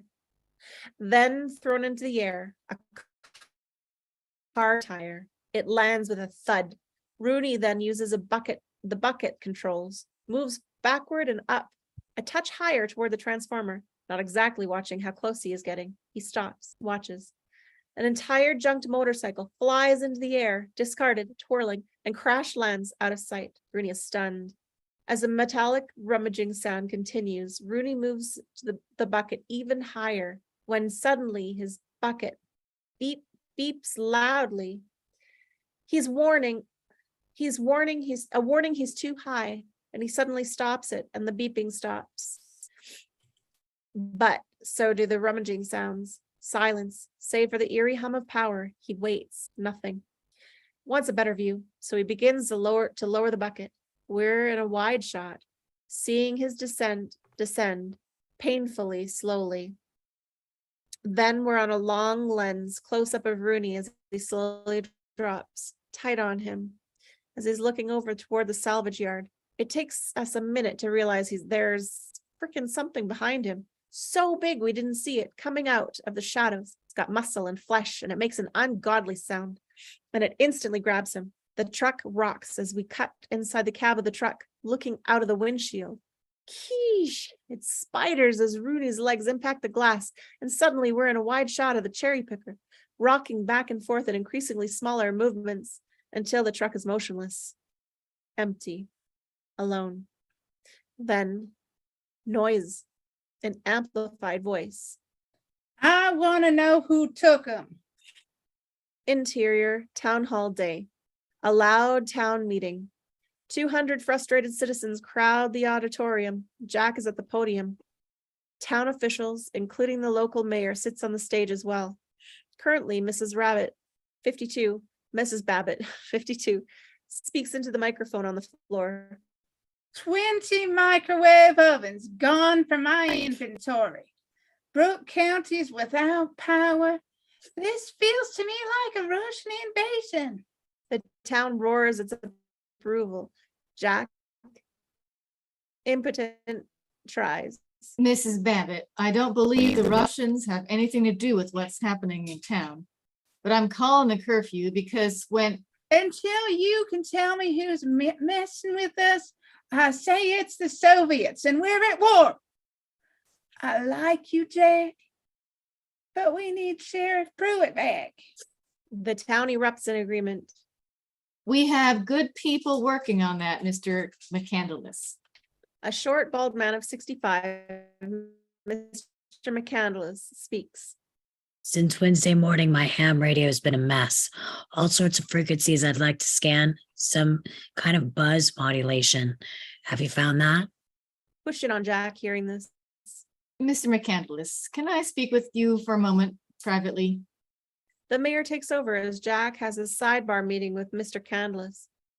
It was like having my radio hijacked. That must be very annoying. Sure, You- I do. You don't happen to know the radio frequencies offhand, do you? Sure, I do. 13201 to 13710, 15015 to 15048. Exterior police station day. Jack hurries from the town meeting to the station.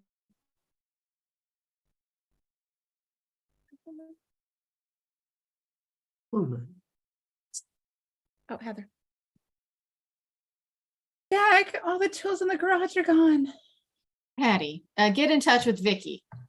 David, have you seen Milner? No, sir, I haven't seen him. There's a sinkhole in my garage. It's almost sank a foot. Hey, Tom. Tom, have you seen Milner?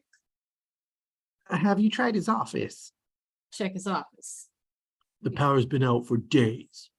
Jack continues into interior police station day. Dolly fast with an exasperated Jack as he writes, tailed by Assistant Deputy Roscoe. Roscoe, I need you to get every radio we have and you tune to these frequencies. You understand? No, what? Hey, Danny, you have a radio scanner with the descrambler, don't you? Voice inverter? Yeah. Yeah, whatever. Get it down and set it up for me. What is this? I think the Air Force is using unassigned channels. He heads for his office, seeing Lewis, who is being escorted out by an officer across the room. Hey, he was at my house yesterday morning. Are you aware of that? We brought him in about the car lot and other things. He's clean. Well, I'd appreciate it if you would inform your son that my house is off limits, and so is my daughter. Lewis heads out. Hold on Jack as he enters his office. And as that door opens, we cut to interior Joe's room late afternoon. The door opens of his messy, motherless room. Joe and Alice enter. He could not be more self-conscious. He moves stacks of comics, tosses some dirty clothes behind the bed, pair of underwear and socks. He closes the closet and hangs a bath towel on his desk chair. She looks around as she enters. The lights dim, intimate. Oh, God, I didn't clean up. Joe quickly moves a pile of papers and books from the desk Look at that. to the floor. Notebooks and schoolwork spill out, and we get a glimpse of some B minuses and other C pluses in red. Joe, embarrassed, hides them, then moves to his models. You made all these? And we can take an intermission at this point? Yeah. Just when it's getting a little. It would have been perfect steamy with before the two all kids. that, before his bedroom stuff. Yeah, Ah, but now it's a cliffhanger. that is true. You made all these? We don't know. Did he or did he not? Maybe somebody else made them. Maybe they Tune made in themselves. 5 minutes to find out. All right. See you guys momentarily. Yes, see you in 5 minutes. About 10 after-ish, 11 after. Or so.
exciting stuff.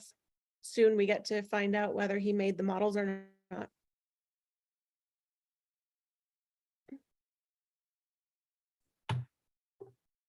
And if sparks fly. Hi, I'm here. And we're glad you are. Can y'all hear me? I take over action and Quiet. description. Okay. It's not too quiet, Jacob. Oh yeah, because it's after the break.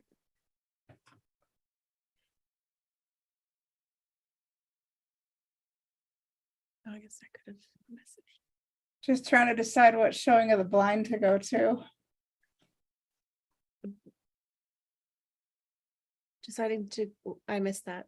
The Duck Dynasty movie's coming to my city on the 20th. Oh, Talk about that more in the after discussion. Oh, by the way, what do you think of my new portable green screen? right It on. seems to be Is that working the great. first? That's the first time that's worked for you then. No, I bought one and I put it over the back of my chair. Oh, good job. I was thinking there was something different. It was at London Drugs and it only cost, didn't cost very much. And I had extra money from work. Nice. Right on. All right. That works. we're all Now you can back? be a blurred background girl. Yeah. I mean, virtual. Virtual background. You have rain. Is this the first time you've had a virtual background? I've tried to have it before without a green screen and it looked like crap. Yeah, so that's cool. Okay. We're all back. So you made all these? Yeah, that's the Hunchback of Notre Dame. I watched that one on TV here. Alice sits on the bed. Joe takes the 5-car train model. She moves close. This is the train they want to destroy. Alice holds it. Joe watches her. She really looks at it. Looks real. Looks so old. That's the dry brush technique. After you've painted the base color, you take something like Euro gray. Her face is so close to his, her hair touches his ear. Euro gray. Yeah, there's so many grays, it's crazy. And you pour a little onto like a paper plate, and then you take a dry brush and you just dip it in. And then you take the brush on the paper so that the paint's barely on the brush. And then you make the small brush strokes on the model, little ones, like where the wear and tear would be around the wheels and where the doors would slide. Then you do it again, like with camouflage gray on here. I use this insignia red to make it look like there was another coat of paint on there before, like they painted over it, but you could see it scratched off. Lost in thought, he looks at her, suddenly self-conscious.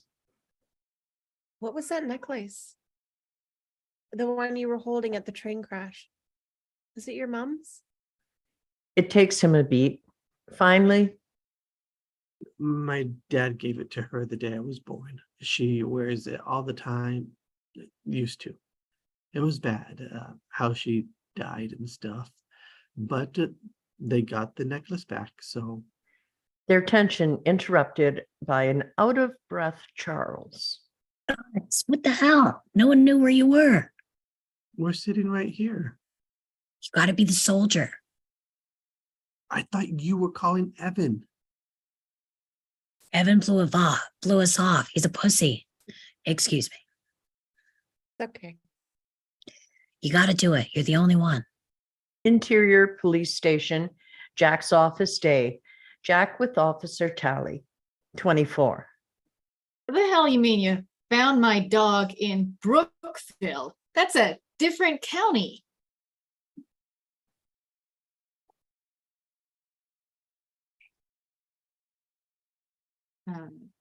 Officer Tally? Aaron? Yeah, what do you think Oh, about that, Officer Lucy, Tally? that's where she is. We've got nearly 30 calls from people who have found local dogs. Thing is, the calls come in and aren't local. Tally puts a map on his desk. 28 dots in a circle, anywhere from a 20 to 150-mile radius, with Lillian at the center. It's like they all just ran away every direction. Jack is stunned. Interior Police Station Day, Officer Roscoe at his desk with a young woman, a ham radio at his desk beside a reel-to-reel tape deck. He takes notes. It's not her. She's never disappeared before. All right. Now, what does she look like? She's got dark hair. It was in rollers. Do you know what rollers are? Yes, I know what rollers are. She went to her car. Suddenly, a garbled electronic sound from the ham radio. Roscoe quickly hits record on the reel-to-reel. Excuse me. He grabs speakers, turns the volume knob, puts the speaker close to the tape recorder, turns on recorder. Interior Police Station Day. 4 officers gather as Jack plays back the reel-to-reel through Milner's Descrambler. He writes down as they listen to men's voices, creepily filtered and broken up. 09er, Central Opera, Oak Grove position, fangs out. Cop, confirm. Operation walking distance is 639er, return exorations. Listen, that's Air Force. What are they doing transmitting on these frequencies? Maybe they don't want anyone to find me. Maybe they're not Air Force. What's he say? Operation what? Close on Jack. Walking distance. Exterior, Woodard's house day. Military vehicles parked everywhere. Personnel removing boxes from the house, packing it all up. But out front, Joe was dressed as an airman, performing with Martin, dressed as the detective. Military trucks surround the house. Hathaway is with a soldier. I came here as soon as I could. What's happening here?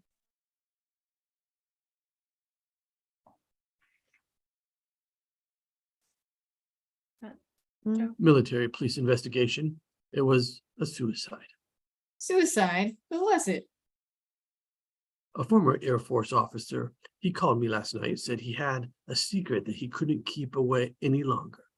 Officer Joe hands Hathaway a file. Hathaway looks at it. What's this? He worked at Romeo Chemical. He found out some things the company's been doing. After what you told me at the bar, I thought you should know. Carrie behind the camera, Charles beside him. Are we gonna get in trouble here? Production value. It's for the movie. Haha, this proves it. They knew. The company knew. Oh, thank you so much for the information. We just made the discovery ourselves. You understand, this is top secret. Of course. I would never have given you this information if you and I hadn't served together in Vietnam. As it continues, we see Alice behind the camera, watching Joe, smiling, but then she sees something that disturbs her. Jack's cruiser pulls up. Interior, Woodward's house, day. A dozen officers go through hundreds of cardboard boxes of documents. Books and personal belongings are put into boxes, taken from the house. Overmeyer enters, crosses to Nowlett, who reviews the folder. Nothing so far.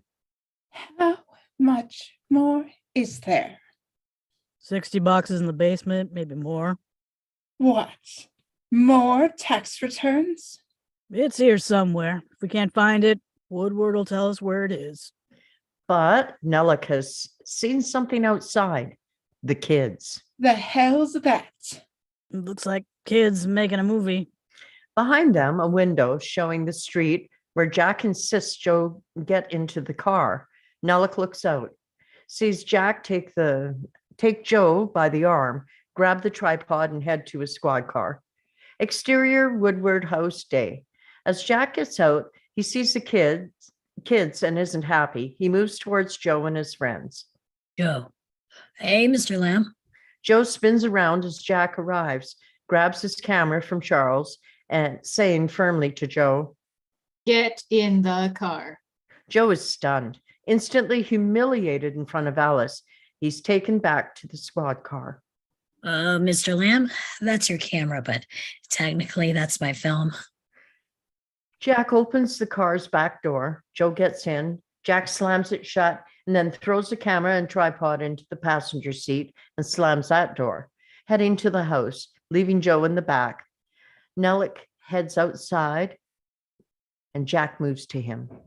I would really like to help you out, Deputy, but we operate on a need to know basis. Why are your trucks sweeping the town? We'll be out of your way shortly. And I'm sure you wouldn't mind me contacting DC. Talk to some friends about walking distance. This lands on Nellick. All right, we'll do it that way.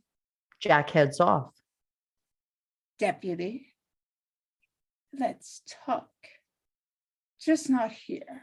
Jack stops, turns to uncomfortable Nellick. Interior squad car day. Joe, his breathing heavying, sits in the car, heart pounding, watching his father move over to talk to Nellick. Close again. And then he looks over at his friends, Charles giving him a "what the fuck" look, and Alice watches him sympathetically. She mouths to him a guilty, "Is it me?" And Joe shakes his head, "No, but we and she know better." Exterior Joe's house day. The squad car pulls up. Jack gets out. Joe follows. The camera pulls back to reveal that we are interior Joe's house day. Door opens, Jack enters, and then lets Joe pass him. Joe closes the door hard and says angrily, but restrained, You're muted. Cat, you're muted. Muted. Muted. Got it, unmuted. This is new, all this, for the both of us. Dealing with all this, just us. So I'm going to make this as clear and simple as I can. You're not friends with Alice Daynard. When I say no, I don't mean maybe. I don't mean yes, I mean no. I've known Louis Daynard for a lot of years. He's been nothing but trouble. Your mother used to say he's not a bad guy. He just needs a chance. He's just sad. Well, I try to be good to him, but I can't. Not anymore. I will not allow him or his daughter in this house. I will not allow you spending time with her, doing projects, or whatever it is that you're doing. That's it. That's it. I hope we're clear. Jack turns to leave, but Joe, enraged, says, We're not clear. Jack stops, stunned. Joe's heart pounds. What'd you say? We're not clear. You and I aren't clear about anything. We couldn't be less clear. Joseph Francis Lamb. Just because mom died doesn't mean that you know anything about me. You don't. You don't know about Alice either. She is kind. I'm not having this discussion with you. She's nice to me. I don't care what she is. Her father is a selfish, irresponsible son of a bitch. Jack moves close to Joe, intimidating. Joe steps back. Jack is fucking intense. You listen to me. I've got 12,000 people in this town that are scared out of their minds. They've got one person that they can rely on. It used to be someone else, but now it's just me. Jack suddenly stops himself, realizing that what he's saying and to whom he's saying it. But somehow, in this moment, he can't be a better father than law officer. Not yet. More upset at himself than Joe, he heads out. Exterior Lillian Street dusk. Joe rides up a hill, boom up, reveal the town cemetery. Exterior cemetery night. Joe sits, his back against his mother's grave, holds her open locket, staring at it. He's just come here for comfort. But then a sound, and Joe turns, deep and low. In the distance, Joe is motionless, hears it again. He stands, pulls out his flashlight, aims the beam down rows of graves towards the big caretaker's shed in the distance. Another intense low sound, and then a high-pitched hit, like metal on wood, and Joe backs up, nervous. Another odd sound, then another, which transitions us to exterior municipal airport entrance night. Jack's squad car arrives at the abandoned airfield. Exterior municipal airport building night. Jack's car pulls up. He gets out of the car. Suddenly, the 3 large military trucks, headlights come on, all aimed at Jack. He is blinded, tries to see. Hello? And now bodies are seen of soldiers holding and aiming weapons, and then a voice over a truck, PA. Drop your weapons. Put your hands on the car. I'm here to see Colonel Nellick. He told me to meet him here. You're under military arrest. Drop your weapons. Where's Nellick? Interior military medical room night. Tight on Nellick, passed on IV and medical machinery. He's looking at someone we don't yet see. In the background, Overmeyer stands watching. Nellick is quiet, simple. And Nellick says, I don't want any more trouble. Do you? now we see who he's talking to. It's Dr. Woodward. Battered and scraped, he lies in a medical bed, afraid but defiant.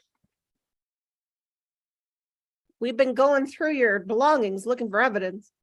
What you know, how you knew it, and who else might know. I remember you in the lab.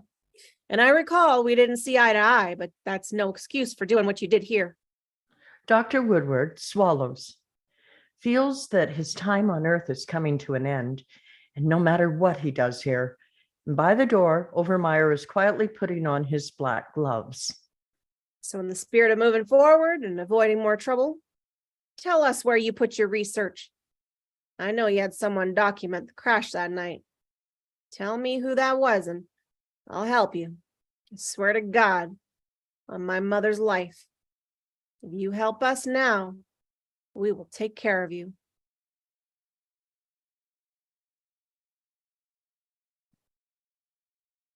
That Woodward. Oh, the same one.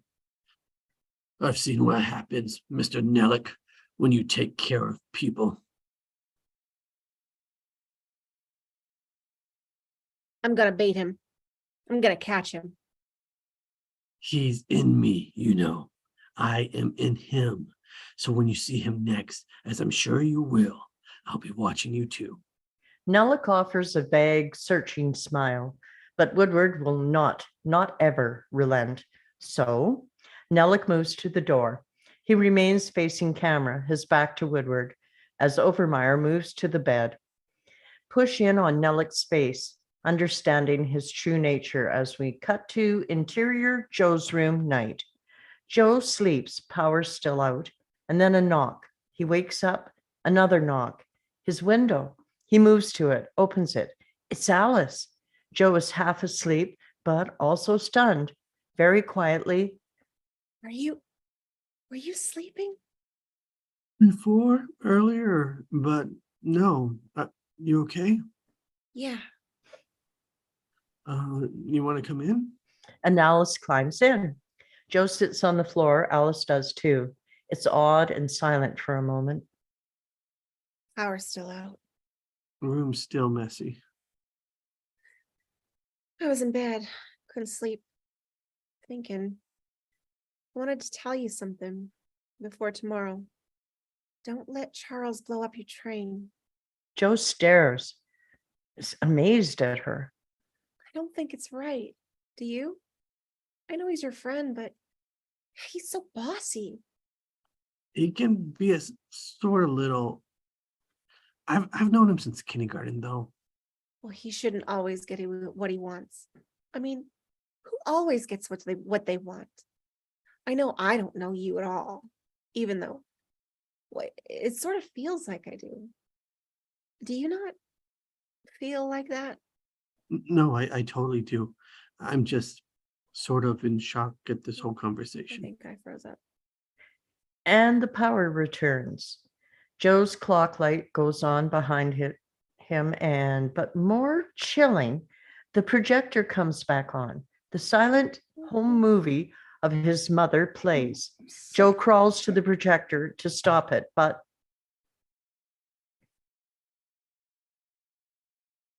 Alice, did you? No, Looks- keep it, please. Alice moves closer to the screen. Joe sits behind her. She watches the film, can't take her eyes away. Is that her? Yeah. We lost the script, We lost the script. but she's back. She just have to share the script again. Hmm. Sorry, is someone sharing? I've You. got it up too if you want me to share it.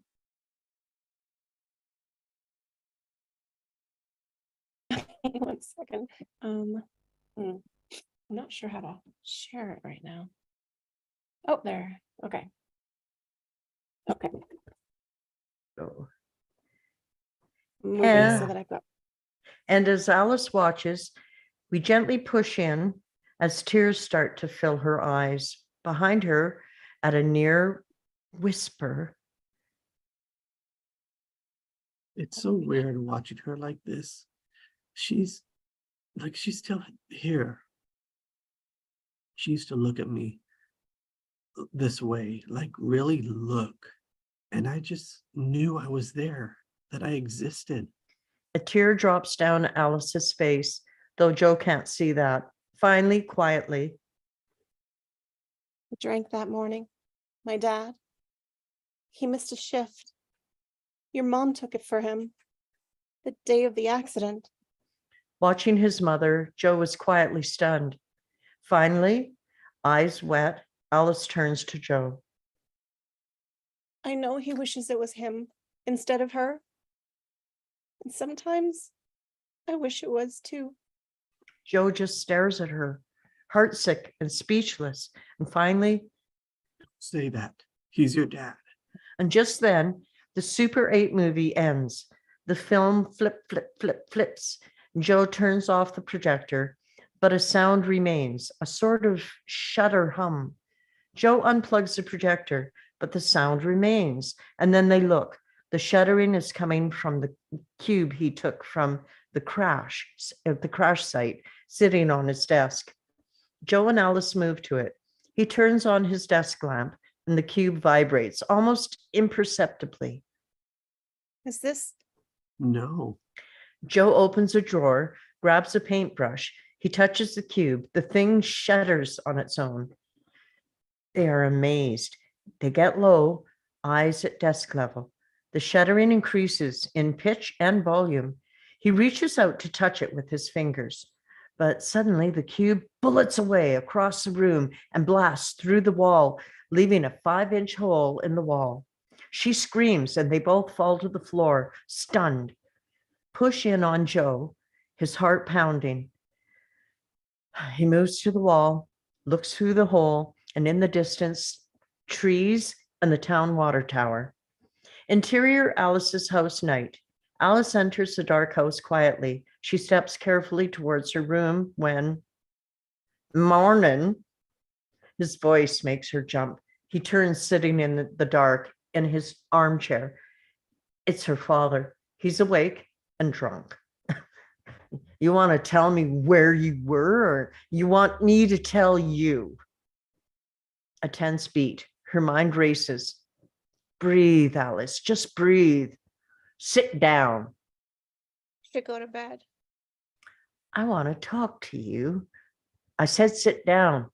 I don't want to sit down. Then go. Be just like your mother and leave. This kills her, but as she does, she leaves the house. Go ahead, go. Exterior Alice's house, pre-dawn. Alice, crying, gets on her bike and rides off. A distant fiery glow past the factory and over the hills. The front door opens. Lewis comes out and yells, miserable, Alice, wait! But she's far gone. Lewis's mind races. He runs to his Buick, starts it up, pulls out fast, and goes after her. Exterior, Lillian Street, pre-dawn. Alice pedals hard. She wants to escape everywhere. No cars on the street, no people. A block behind her, screech! A car turns onto the road, her father's car, and she makes a turn. Interior Buick, pre-dawn.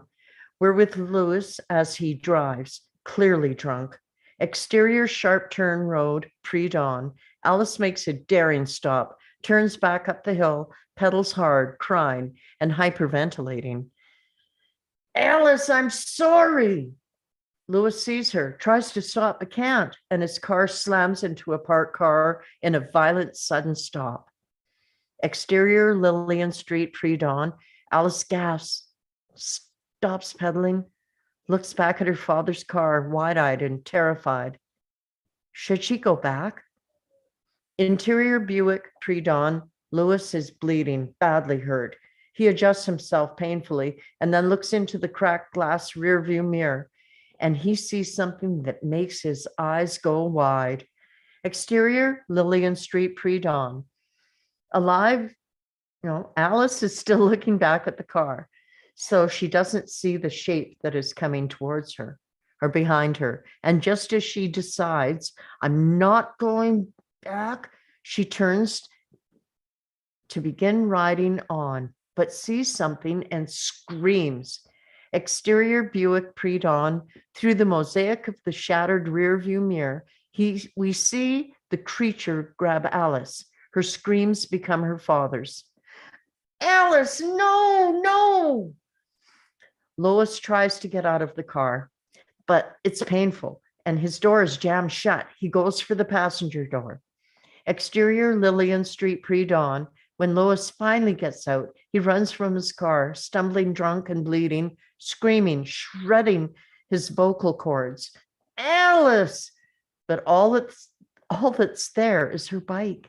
And before he can even get that far, Lois falls hard onto the pavement, crying, a drunken, horrified, shocked, battered mess. In a wide shot, Lois is in the middle of the street. Alice's fallen bike on the sidewalk. Exterior field, night.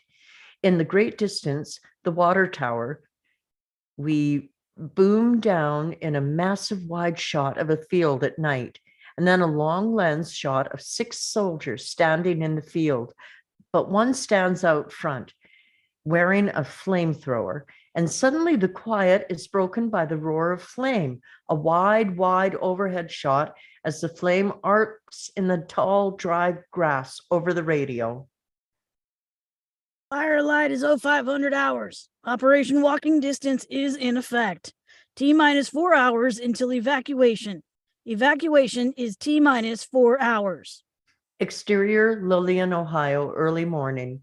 The distant factory, the even more distant mountain, and an ominous plume of smoke.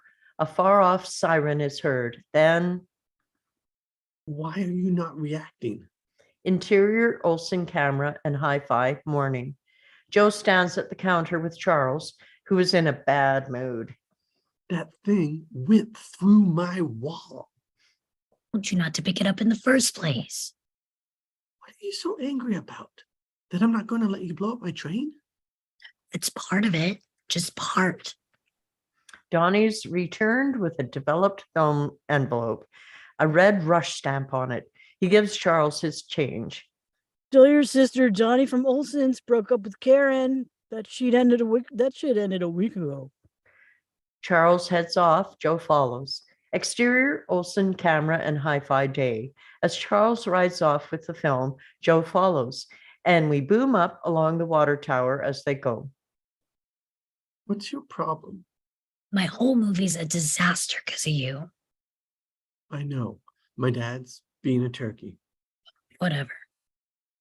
We're still going to finish your movie. It's not about the movie. What are you talking about? Of course it is. Just forget it. Why? There's nothing wrong. As we continue booming up, we arrive at the top of the water tower, where the cube has affixed itself to the side, unseen from the street. In the distance, the threatening fire smoke looms. Exterior, Charles' room, day. as Joe and Charles ride their bikes up to his house.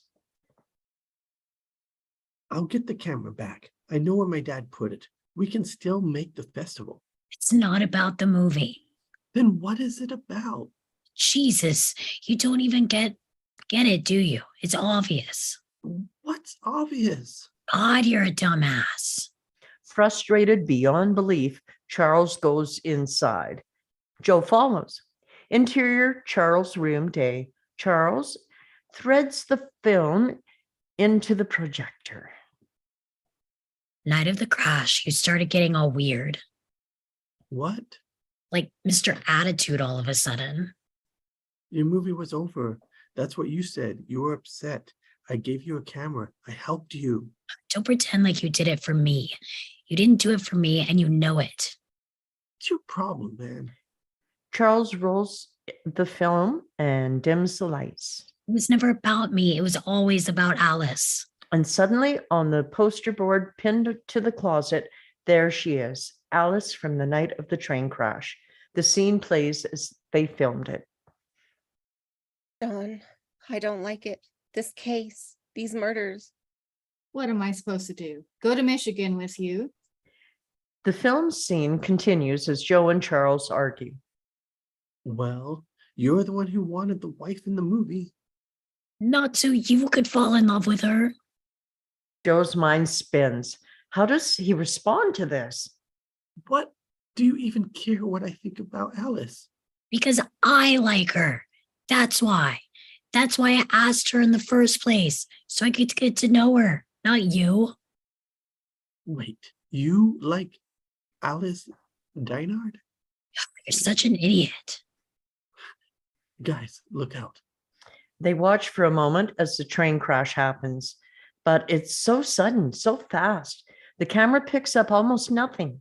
Within a moment, the camera is on its side, filming the settling debris. Charles moves forward, so the film is now partially being projected on him. Shit. Look at all that smoke. We can't use any of this. And you won't even let me blow up your train. Everything is bogus. We can make another train and blow that one up. Joe moves forward, part of the film projected on him too. I do like her. Sorry about that. Shut up. It's okay. It's not even what bothers me. It's that she likes you too. That really bothers me. I don't know. But Joe has seen something on the street. Soto. Charles. I know it's stupid. Why would she ever like me? I haven't leaned out yet, which the doctor says is gonna happen. But Joe has slapped Charles' arm, his eyes locked to the screen. Charles looks too, and now he sees it. Through the broken camera lens, something moves, something big, from the train car, through the wreckage. What the hell is it? Too damn big. Mostly out of frame, its shape and flesh too bizarre. We only see the legs as it clears the frame. Joe, what the hell? Push in on their faces as they see the alien they've captured on film. And then from outside, an air raid siren ramps, whining through the town. The boys look at each other, afraid. Quick close-ups as they rewind the film and rip it out and take the canister. Exterior, Lillian's neighborhood day. Wide shot of the neighborhood. In the distance, military trucks, jeeps and buses drive. Neighbors coming from their homes in the mid-ground. Confusion and talk, more vehicles. Finally, as we boom down, rack to Joe and Charles trying to make sense of this. Joe calls to a passing adult. Mr. Harkin. Mr. Harkin, what's going on? Evacuation. A fire. Mr. Harkin points. Joe turns to look. We pan. The distant smoke, big and looming. Various shots of military buses stopping, soldiers ordering and assisting people onto vehicles, carrying all the belongings they can. Others quickly load up cars, strapping belongings to the roof. Over all of this,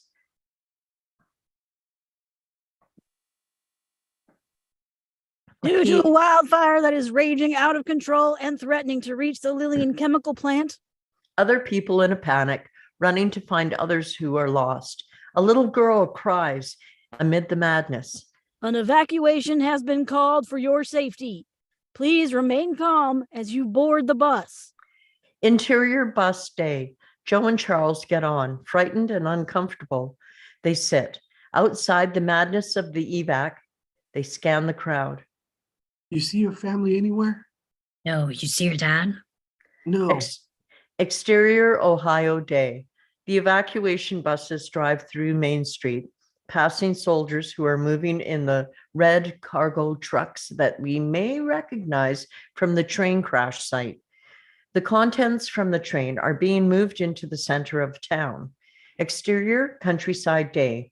Super wide shot as an endless line of buses, cars, and trucks makes its way from Lillian to exterior Greenville Air Force Base day. The buses drive past the guard, the gate into the base, into the huge hangar that we were in earlier. Those who drove themselves park their cars and are ushered to the hangar. Donnie steps out of his 1972 Pontiac Catalina, carrying a duffel rack focused to see we're in the bus with Joe, who has seen Donnie, and they drive inside the hangar. Interior Greenville Air Force Base hangar day. Armed Air Force and National Guard soldiers direct masses of people carrying luggage and belongings. Move with Joe and Charles. We scan for familiar faces. Suddenly, Charles' mother is there, embracing Charles. Oh, Charles, sweetheart, are you okay? I went back to the house and you were gone. They made us get on the bus. Hi, Joe. Hi. I'm gonna find my dad. Gonna tell him about the thing? Yeah. Come back if you can't find him. He heads off. Orders are being barked. Residents can be heard complaining and arguing. Walkie squawks and PA announcements as soldiers check their wristbands. Joe passes an arguing man and soldier.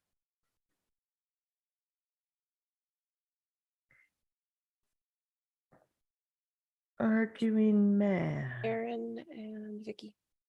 I'm the arguing soldier. I need to go back to my house. I left some medication that my wife needs. I am, sir, the town is sealed off. No one is allowed back. No, we can't get it anywhere else. I need to go back. You can talk to the nurses here. The town must stay empty until we've been given the all clear. Boom up to reveal the evac center, 1,000 people so far. Interior, Greenville Air Force Base hangar day. Lois lies in a cot in the triage unit, 50 beds transferred from the hospital. Lois stares off, head bandaged, eyes open, muttering to himself like a man is tired, hungover, injured, and in shock as he is.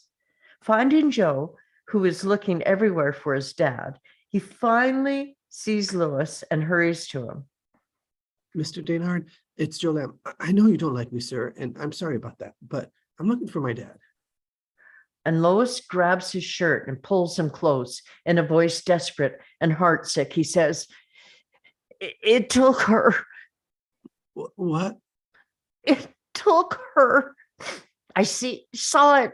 It was something, so big, like nothing. It was, and no one believes me.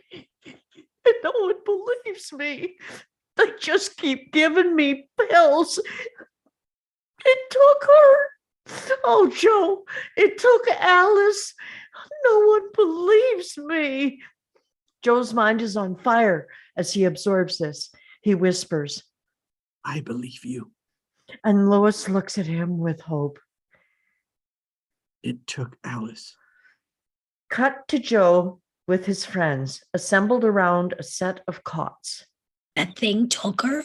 Are you shitting me? Guys, we have to go back. They look at him like he's from Uranus. Back where? To do what? Back to town to find Alice. We have to find her. She's dead. If it took her, she's. Don't say that. Wait a minute. Oh, first of all, I want to live, okay? I'm going whether you come or not, which I really hope you do. I got 6 tons of explosive in here. Let's find that thing and blow it to shit. Interior Greenville Air Force Base hangar day. Jen, Charles, hot sister, lies on her cot, making her Columbia House Records choice. And Charles is in her face. As if I'm gonna help you. Just for me, and I'll babysit the twins next week so you can go to Wendy's stupid party. Jen suddenly closes her magazine, stares at him suspiciously. I'm not shitting you. You can ask me any questions though. You can't tell anyone. I'm serious. No one. Does it have to be him? Yes or no, you ugly freak. I'm about to rescind the offer. Interior Greenville Air Force Base hangar day. Jen looks right at us, vulnerable, but seductive. Whole evacuation thing's freaking me out, making me rethink my priorities. Saw you over here and thought maybe we could kick back.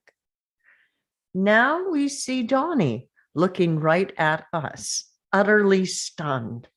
We totally could. I asked Charles about you. He said you're a great guy. I totally am. Will you hate me if I start a relationship by asking a favor? Exterior Greenville Air Force Base hangar day. Moving past as Donnie moves through parked cars, Joe, Charles, Carrie, and Martin keeping up. So there are rules to being in my car, okay? Where the hell are we going anyway? We're going to the school to open the trailer Woodward had in the parking lot. I bet that's where he keeps his research. The boys duck as soldiers pass by. What research? We're going to learn everything we can about that thing so that we can find it. And that's how we're going to save Alice. Dorks, no shoes on the upholstery, and no one touches the CB. Got it? You think Woodward's got information about that thing in the dungeon? Why else are those padlocks on the door? We're going to the school. When did this one get so bossy? Interior Municipal Airport day. A small tiled room, no windows. Jack, up all night and pissed off, but bored being pissed off, pounds on the door. Hey, I gotta take a leak. What am I supposed to do? Piss in here? A beat. He pounds again. The door finally unlocks and opens. A 32-year-old humorless armed soldier stands there. Thanks for the hospitality. Interior Municipal Airport corridor day. Jack is led down a dilapidated narrow hallway. Soldier with the semi-auto behind him, aimed at his back. As Jack passes an open door, he spies an empty office, and through the window on the tarmac are a few military vehicles, a handful of airmen. Jack's mind races as he approaches the bathroom at the end of the hall, and Jack turns. So am I going in alone or are you? And mid-sentence, Jack grabs a gun, pulls the soldier and slams him hard in the throat. The stunned soldier gets slammed flattened by Jack, who kneels to him. Push in close, his eyes wide, mind racing. What the hell's next? And cut to Interior Municipal Airport building day. Behind a soldier as he runs through the dark building. Oh shit. He comes to a stop, back against the wall, but push in on his face. It's Jack in an Air Force uniform. He's fucking scared. At least he's holding a rifle. He peels around a corner, through a window, the tarmac, guards, vehicles. Jack's eyes shift. He spots an aircraft fuel tank. Eyes wild, a metallic light chunk as he unsafeties the rifle. Exterior Municipal Airport day. A soldier crosses to a vehicle. On his radio, when Kaffa, boom, the fuel tank explodes, a massive blast. The airmen take cover, run to move nearby vehicle. General mayhem, and our camera booms up to the military jeep that drives away from the airfield. Interior Jeep day. Jack behind the wheel. He blasts the vehicle through the exit along the road back to town. Exterior countryside, late afternoon. Jack drives up in the Jeep, comes to a stop in shot close-up. We see in the distance the massive vehicles driving from town. Jack's mind races. Exterior countryside, late afternoon. The Jeep races past camera. We pan, revealing as approaching car, Donnie's Catalina. Interior, Donnie's car, late afternoon. Donnie drives, Joe shotgun, Charles, Carrie, and Martin in back. Well, so guys, if the Air Force has already searched Woodward's house, wouldn't they have already searched the classroom too? Hey, Donnie, this car is gnarly. Just think about that too. Maybe the classroom, but not the dungeon. Yeah, Woodward has all kinds of weird stuff in the dungeon. Where's the dungeon? Shut up. What kind of music does she like? Your sister. I don't care. Disco, I guess. I could get back into disco. We shouldn't take River Road. They had a roadblock. Dork, I saw it. Observe. Donnie yanks the steering wheel. He turns into a dirt road. The car rumbles away from camera. Exterior, middle school, dusk. Donnie's car pulls up, lights go off, the kids pile out. So what? I wait here like a douche? Yes, thank you very much. Do you have a tire iron? Exterior, middle school, dusk. A shot of the boys climbing a fence. They move fast across the alley to a trailer locked with a padlock, the dungeon. Joe tries prying the locks off with the tire iron. It doesn't budge. Joe, let me try. Joe hands a tire iron to Charles. He tries. Nothing. As Martin grabs the tire iron, Joe, this is impossible, man. Martin breaks off the latch. Bam! I loosened it for you. Now we cut to darkness. We're inside the dungeon as it opens. The boys look directly at us. Their faces say it all. The mother lode. Guys, Look at all this junk. It's got movies in here. Interior middle school hall dusk. The boys, with flashlights, turn a corner, hurry down the hall. Cannot believe we're breaking into school. Who does that? No one does that. Idiots do that. The boys break a classroom door window and enter. Interior classroom night later. We're looking down at the boys, surrounded by hundreds of documents, boxes, photographs, 16mm film canisters and cassette tapes. Charles threads a film. Dr. Woodward was dishonorably discharged from Nelis Air Base in 1963 because of subversive conduct, whatever that is. Joe holds up a 20-year-old photo of men in a lab. Among them is a 50-year-old Woodward. Dude, check it out. Old man Woodward. Back when he was like middle-aged man Woodward. He's been tracking this thing since like 1958. What is this? No, I don't know. It says April 8th, 1963, an incident. I don't know. Carrie, we gotta find this thing. Sorry. Carrie puts a cassette into a tape deck, hits play.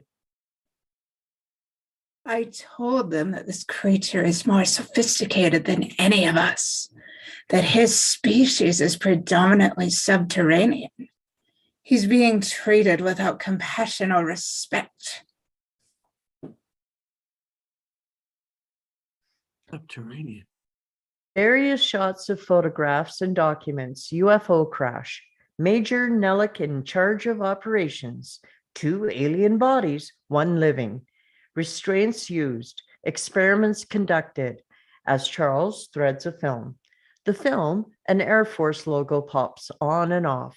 We see inside a hangar where dozens of scientists examine large bus-sized pieces of jagged and unearthly material. All the while, I explained that all he wants is to rebuild his ship. A craft made up of those cubes of a complex shape-shifting element. Remarkable material that we'll never fully understand. He has been desperate to reconstitute his ship since it crashed here in 58. But instead of giving him the help he needs, we've held him as a prisoner. He's been restrained and experimented upon. Through pain and lack of compassion, we have taught him to hate us all. We've turned him into an enemy. scientist explaining something to a group of senior officers, among them a 32-year-old Nellick. Film cuts to a huge reinforced lab cage. Inside, sitting almost in a ball, is a massive creature, hard to see here. Another jump cut as a soldier offers a bucket of food to the alien. It's Woodward. Guys, it's Dr. Woodward. Look. Woodward offers what looks like raw meat to the motionless, sitting creature. All the boys watch quietly, and then suddenly, in milliseconds, the creature is up, grabbing Woodward through the bars, and the boys jump. Ugh. Oh, I can't watch that. I told them that I knew these things because he made contact with me, that he makes a psychic connection by touch. The moment we made contact, I understood him, and he me.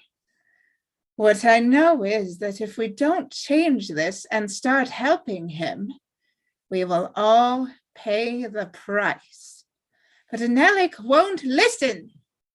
The boys are scared as they watch the creature holding Woodward tight lift him, and its tentacles suddenly thrust into his nose, ears, and mouth. Joe stands and looks intently at the screen. And Woodward Joe's wasn't trying to kill us, or wasn't was trying to tr- kill it. He was trying to help it escape. just then a muffled shatter crash. Did you hear that? Suddenly, boom, the doors burst open and an armed commandos, night vision goggles obscuring their faces, aiming semi-auto weapons at the boys who scream. Don't kill us, don't kill us, don't kill us. We've got civilians, minors, 4 of them. Interior, Donnie's car, night. Donnie gets stoned in his car, doesn't notice the movement in the distance behind him, the military coming in. Interior, middle school, night. The locker hallway, the boys are handcuffed and scared. Being led out by armed soldiers, Nellick moves to them quietly. No shit. Search them. Overmeyer checks their pockets as Nellick takes Carrie's backpack, opens it, pulls out some fireworks proudly. I rolled those M80s myself. That's right. You're the deputy's boy. Joe's terrified as Overmeyer pulls from Joe's pocket a couple coins, half a pack of bubble yum, and his mother's necklace. Drops everything but the necklace. Joe reacts, panicked. Hey, no. Move out. Joe's on the verge of tears as Overmeyer pockets the necklace. Off the terrified boys are there as they're ushered away. Exterior middle school night. The boys are put onto the bus. Boom down to Donnie's car in the foreground, where we realize that we haven't been the only audience to this. Donnie, sunk deep in his seat, hiding, watches wide-eyed as the bus drives away. Oh, shit. His stoned mind races. Staying hidden from the remaining military, Donnie scrambles for his CB, turns to Channel 9, grabs the mic, speaks quietly, frantic. Breaker, requesting police backup. Over. Breaker, is this the police channel? Interior Greenville Air Force Base hangar night. Jack moves fast through the crowded evac area. Staff Sergeant. Hi, how are you? Hi, Mr. Lamb. Shh. Jack moves to Officer Roscoe, who reacts to seeing him dressed this way. Roscoe, Where the hell you been? What are you come wearing? here. The Air Force set that fire. They want the town empty for some reason. The whole military operation, the evacuation, everything is all bad. Did you hear about Joe? Dispatch just got a call on Citizens Band. Joe and some friends were grabbed by military personnel at the middle school. Off Jack's reaction, interior Greenville Air Force Base hangar night.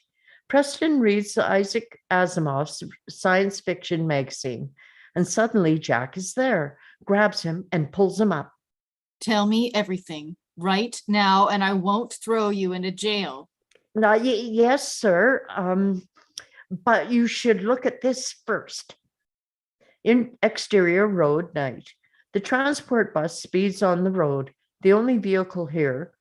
Interior, exterior transport bus night. Angle on the driver as a radio call come in. Base Fortress request ETA. Nellick arrives, grabs the radio mic. Chief Master Sergeant, Dust Off 03 is 20 minutes out. Roger. Pan as Nellick moves back. We push in on Overmeyer, who sits near the front, putting on his dark gloves. Nellick sits, which takes us to a shot towards the back of the bus. Another airman, Hernandez, 40, sits too. Push past them towards our four boys, sitting cuffed and seatbelted behind the dirty wire safety glass, all looking towards us, terrified. What's gonna happen? I think we're gonna die. No, they'd never do that. Guys, I forced you to come with me. I'm so sorry. I'm so sorry. I think they're gonna kill us. Joe, they're not gonna kill us. You know why? Joe is suddenly hopeful, Why? but just as he's spoken, a shape from the darkness behind him slams hard into the bus, spiderwebbing the bulletproof glass. The entire bus is rocked. Charles screams, hurt. At the front of the bus, Nellick falls, hits a bench, and then crashes into the side window. Exterior road night. The bus was hit so hard, it rides for a moment only on its right tires. Interior transport bus night. The military driver struggles with the wheel.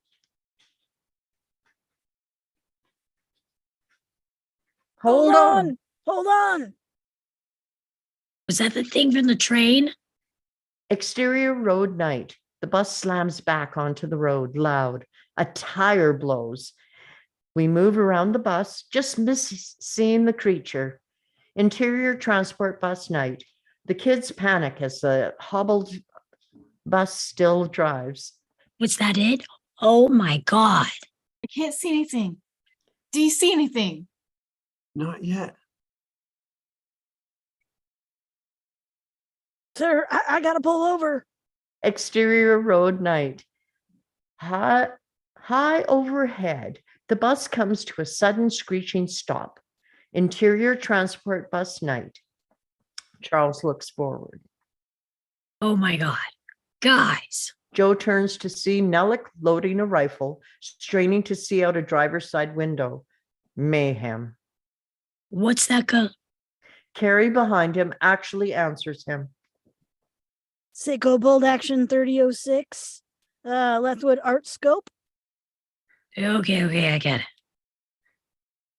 Hernandez makes a radio call. Overmeyer straining to see out the window as Nellick locks and loads the unique ammo and moves to a driver's side window. Tries to see. Repeat, contact with precious cargo. 30 clicks from center of town. Currently headed for Base Fortress. Sir, I do not have visual. Driver, can you see anything? Send support immediately. No, sir, nothing. Despite his handcuffs, Charles desperately trying to unlatch his seatbelt with his shaking hands. Carrie sees this. Charles, what are you doing? I don't feel good about this. Push in on Carrie to close up. looking past camera, terrified. Oh God, guys. Through the windshield, the creature emerges from the dark like a ghost through black velvet. Hit by the headlights, it roars at such a pitch and volume that the windshield spiders. It's out of the light and gone again. Push in on Nellick. Newly terrified, he hands his tracking rifle to Overmeyer. Here, take it. Overmeyer is stunned for a moment, but hides it well. Yes, sir. Open the door. Reluctant as hell for a tense beat, the driver pulls the controls. The door hisses loudly as it opens. In the back, the boys are all frozen for a moment, watching. Overmeyer moves for the door. 5 feet away from the door, he stops, turns back to Nellick. Is there anywhere in particular? Crash! The thing reaches in, shatters the door. The driver screams. The thing grabs Overmeyer, who drops the rifle. It fires. The projectile hits the safety glass in front of the boys as Overmeyer, grabbed, blood in his mouth, tries to hold on to the seats, reaching for Nellick, who does nothing.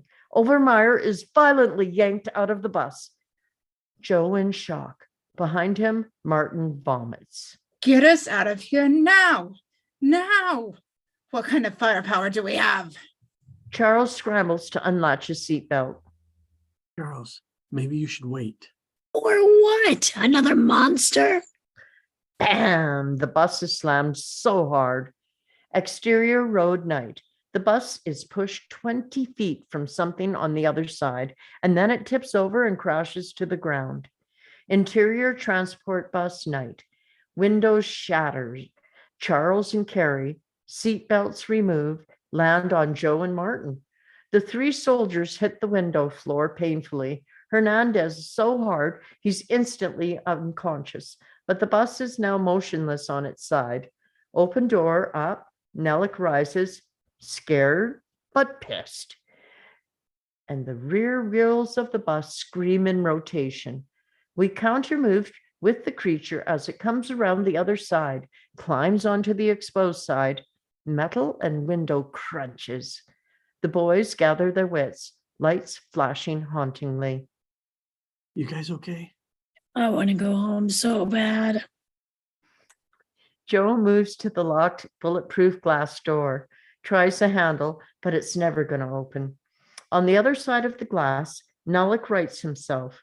Momentarily disoriented and breathing heavily, he moves away from the bus door to the locked glass separating him from the kids. He tries the handle, but it won't open for him either. But there is Joe and Nellick face to face. Joe seeing the fear in Nellick's eyes, his understanding that this is his fate. Somehow, Nellick takes this moment to look into Joe's face, to silently, in a look, repent. Instantly, Joe knows he's about to watch this man's life end. Smash! Nellick turns. The creature is busting the bus door, smashing at it to make it bigger so it can get inside. The driver's leg is caught. He's trying to get out, but cannot, is panicking. As stab, the creature kills him instantly, and smash, as again it tries to widen the door. Nellick winces, the only conscious man on this side of the glass, and the boys cower on their side. With each monstrous hit, all their eyes on Nellick, except Joe, who only wants to get to Alice. He sees the shattered bulletproof window above them on what has become the roof of the bus.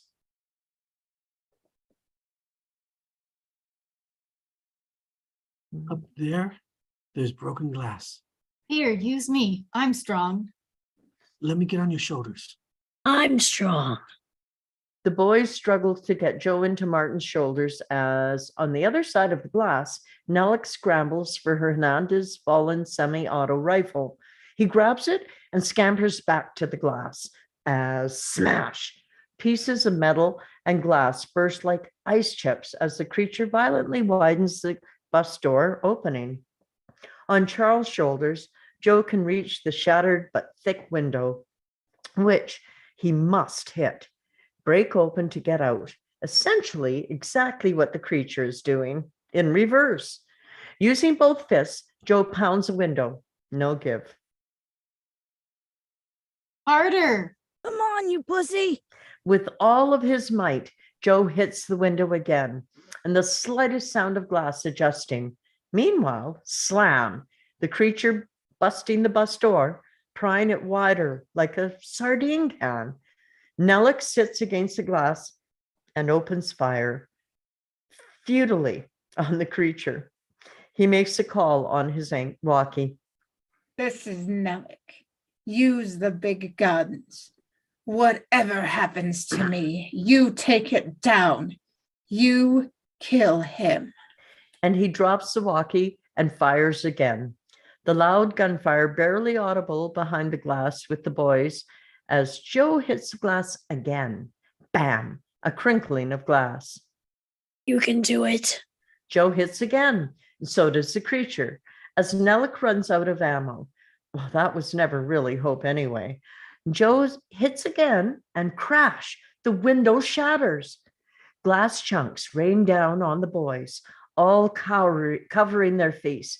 Carrie's seeing the creature starting to enter the bus. Go, Joe, move. With all the boys helping, Joe pulls himself up outside the bus. Joe peeks out. The fucking creature. It's back to Joe, just 15 feet away, focusing on the door. And Joe strains to climb out here onto the top side of the bus. And as the boys climb out, the creature climbs in. First Joe, then Charles ad-lib dialogue with Carrie and Martin. Oh, you gotta lose some weight. I know. And then Carrie and Martin last. They all jump down to the dirt. They hear screams and turn back for a moment. Inside the bus, Nellick watches as the creature enters the tight-fitting bus, smashing benches, making its way terrifyingly now down the aisle towards him. And as the creature descends upon him, in the silence before the final lunge, Nellick says, eerily, quietly, terrified, It was my turn once to find you.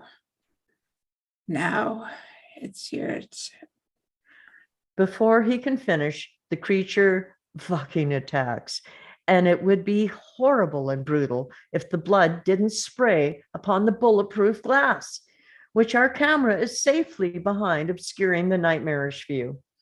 In the field, a distance away, the boys watch the bus shudder and shake, then silence. They see the creature burst out of the bus, then run off, fast and stealthy, away from them in the overgrown areas, like a native hunter, which, of course, it is partly what it is. They're sort of stunned. I just short tease a little. Interior Greenville Air Force Base hangar night. Lois stares off, lost. 2 Air Force soldiers arrive. You need to come with us. We have some questions for you. What? Is she dead? Just come with us. Standing is hard for heartsick Lois. His legs so hurt. Suddenly Jack is there, acting the role of Air Force. Hello, fellas. I've got orders from Colonel Nellick to personally transport this man to base. He's all yours, Sergeant, Staff Sergeant. As the 2 soldiers head off, Jack wraps Lois's arm over his shoulders, heads off in the other direction as Lois looks him over, confused.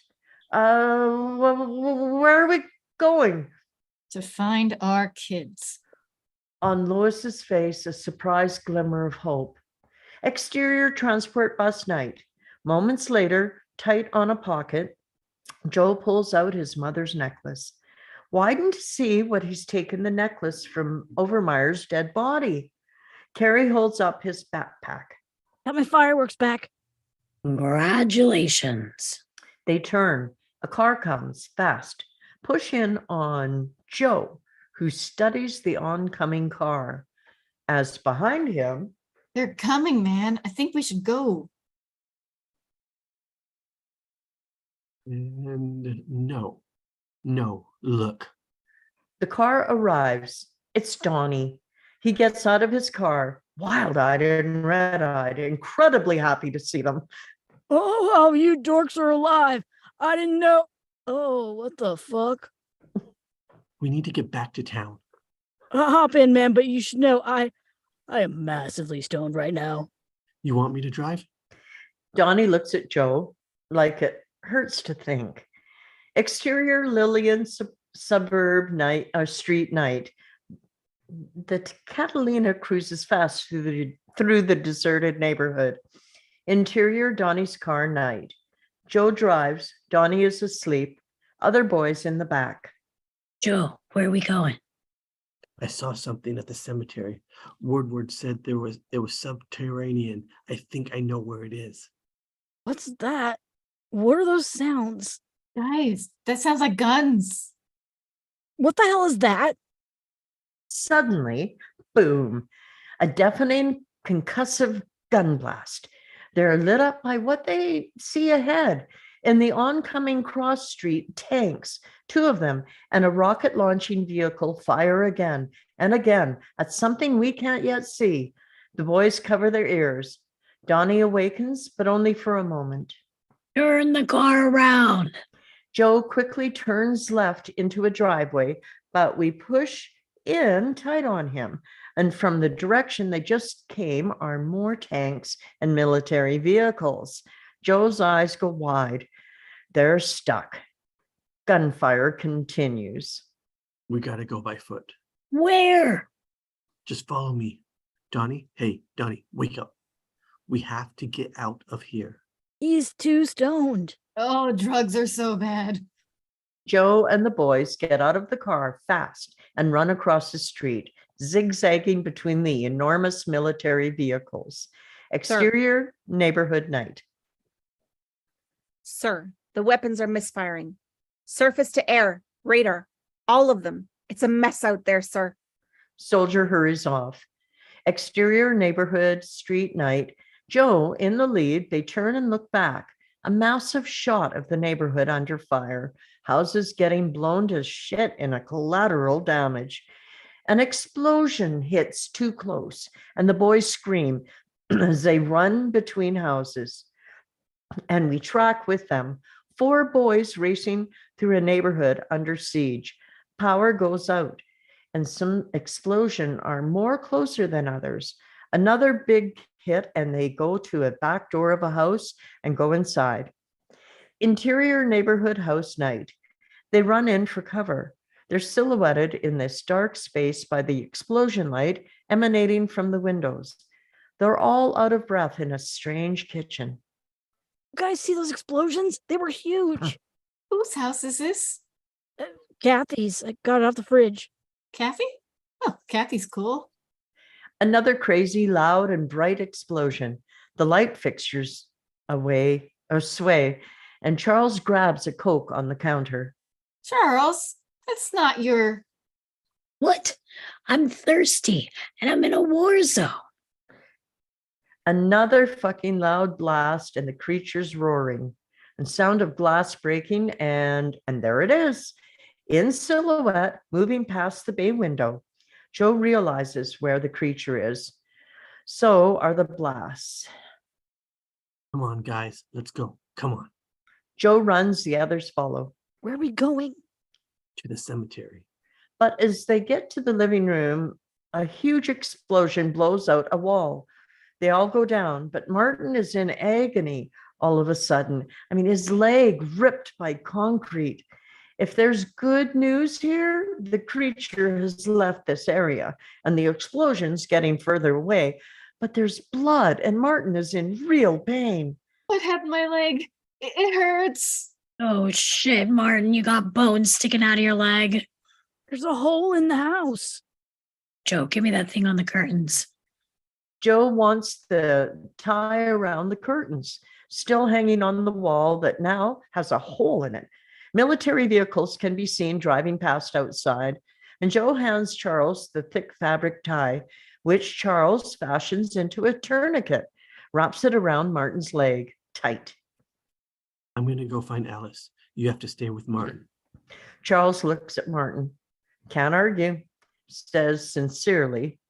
You're going to be okay without me? Yeah. Charles nods. Joe looks to Carrie. I'm not staying with the girls. God, Carrie, shut up. Calm down.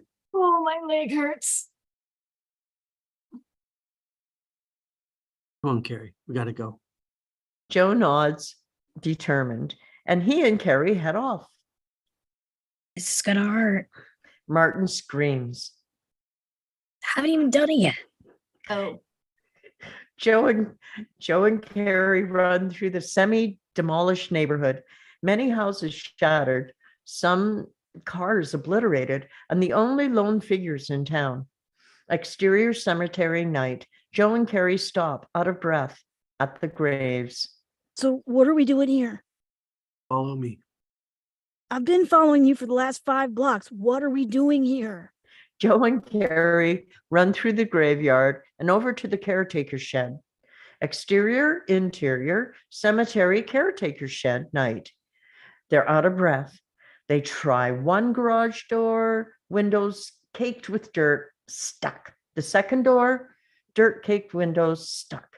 The third is a barn door. They try it, locked. Help me. Help you with what? We need to get inside.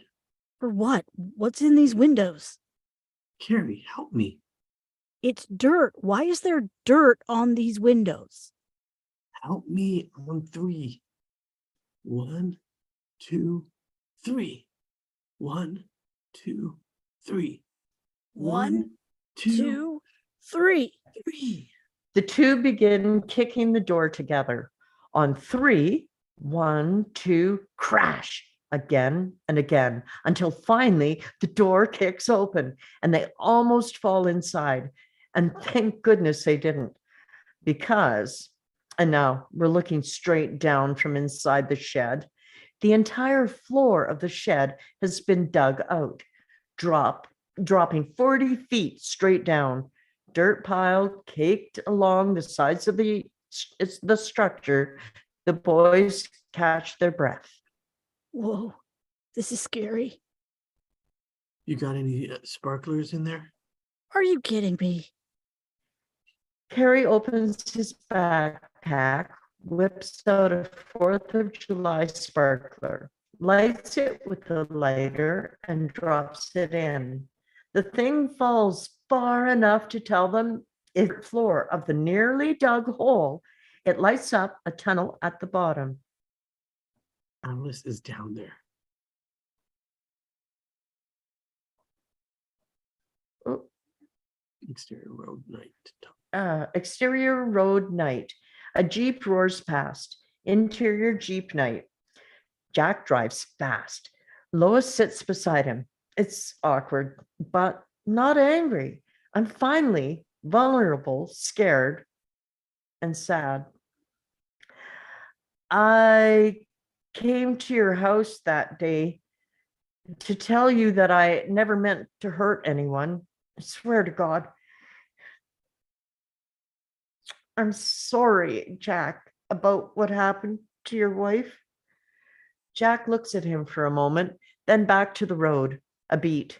Finally, it was an accident. It was an accident.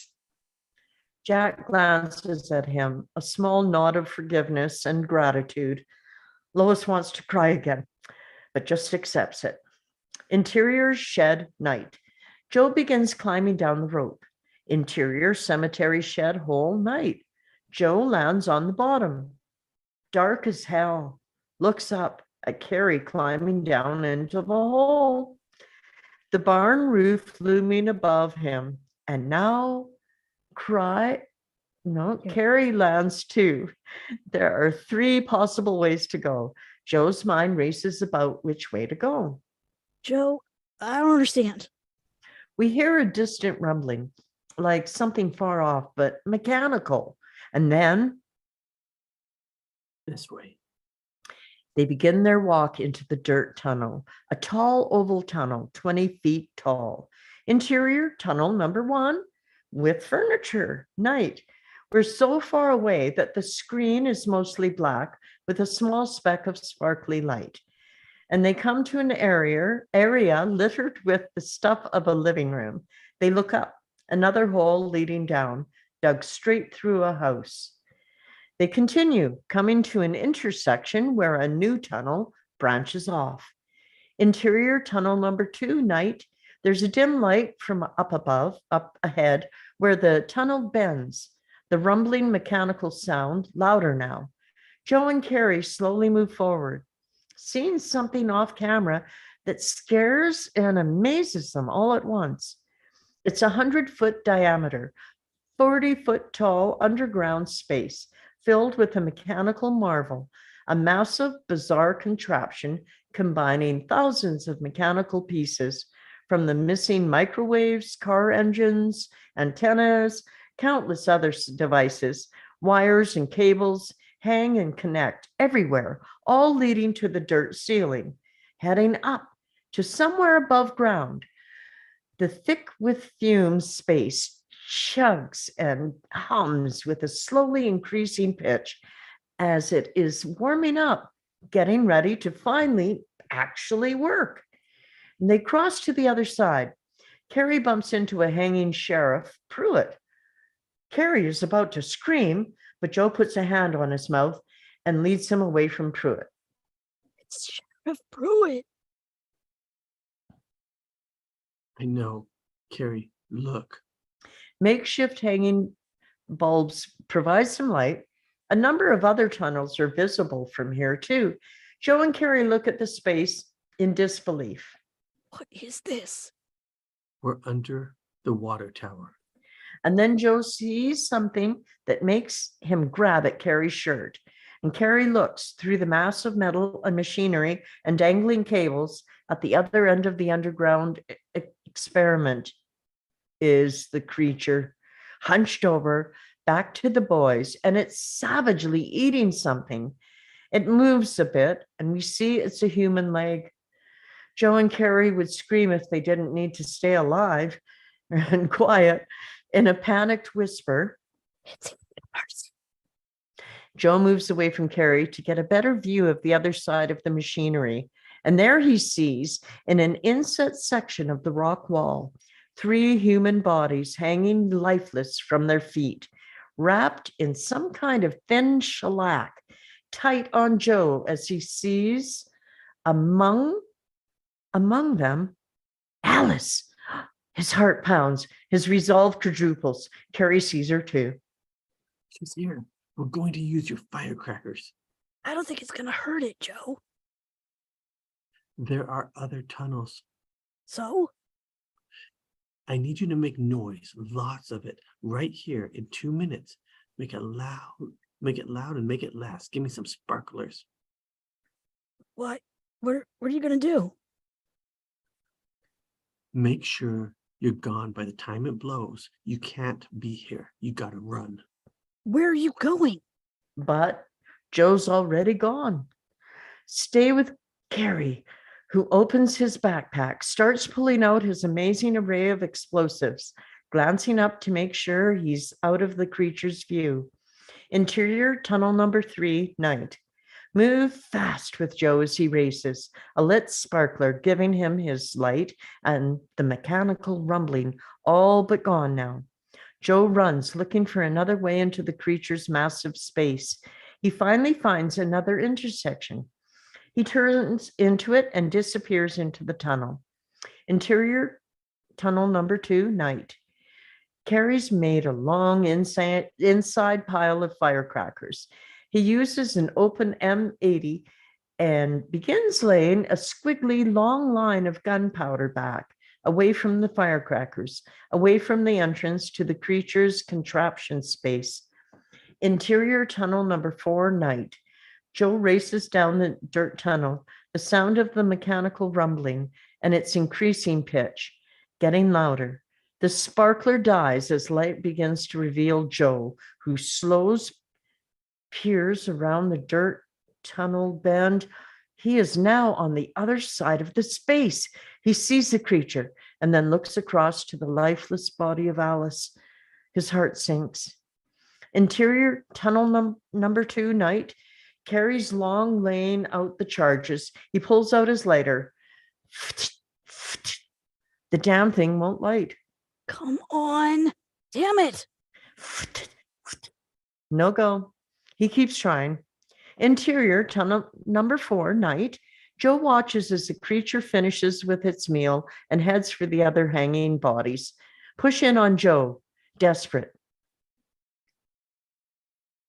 Carrie, come on, come on. Interior tunnel number 2 night. Carrie frantically trying the lighter. Damn it.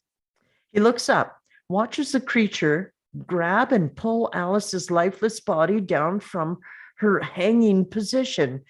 It moves with her to where he was eating the teacher. And Carrie shakes the lighter, starting to cry, and he flicks it and it lights. He touches it on the gunpowder and runs off. Interior mechanical contraption space night. The creature pulls away from the fibrous covering over Alice. Its tentacles slither out. Interior tunnel number 4 night. Watching this is horror. Joe's about to run in, and just as bam, the creature jerks up from its almost meal of Alice, looks towards the explosive sound, and then leaves her, quickly moving for the tunnel. Interior tunnel number 2 night. The creature arrives in the smoke-filled tunnel as the fireworks fill the tunnel with bright, multicolored lights. Interior mechanical contraption space night. Joe sprints in, gets to Alice, lightly slaps her face.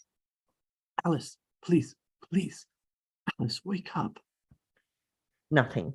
So he fucking slaps her face hard, and she suddenly inhales sharply, and he eyes wide, terrified. Alice, you're alive. Can you hear me? Are you okay? She's catching her breath, nodding, looking at him amazed. What is this? What are you doing here? I'm just doing the best I can to save you.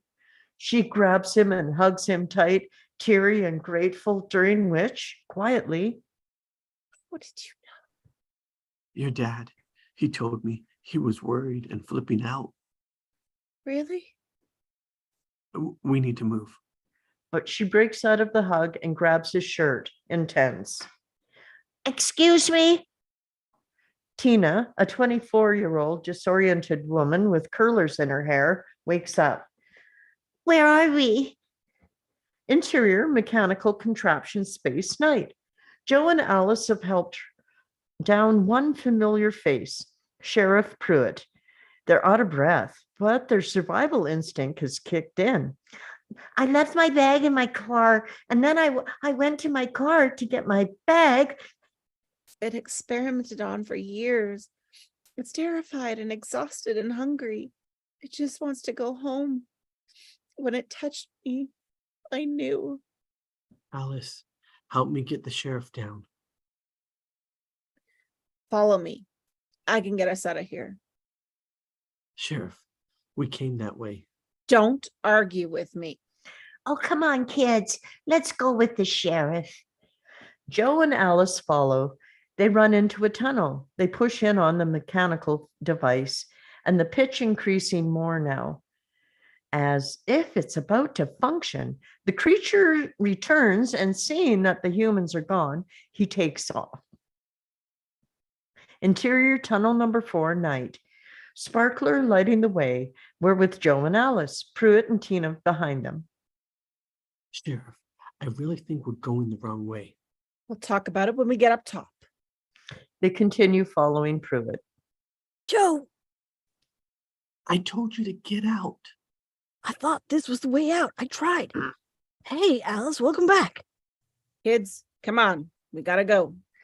But he's looking back, and his sparkler illuminates the creature that is right up ahead, and Tina screams. And they all do as Pruitt turns and is taken, lifted high, killed in the dark as they all turn and run. Pruitt's horrible screams terrifying as the foursomes sprint in the opposite direction.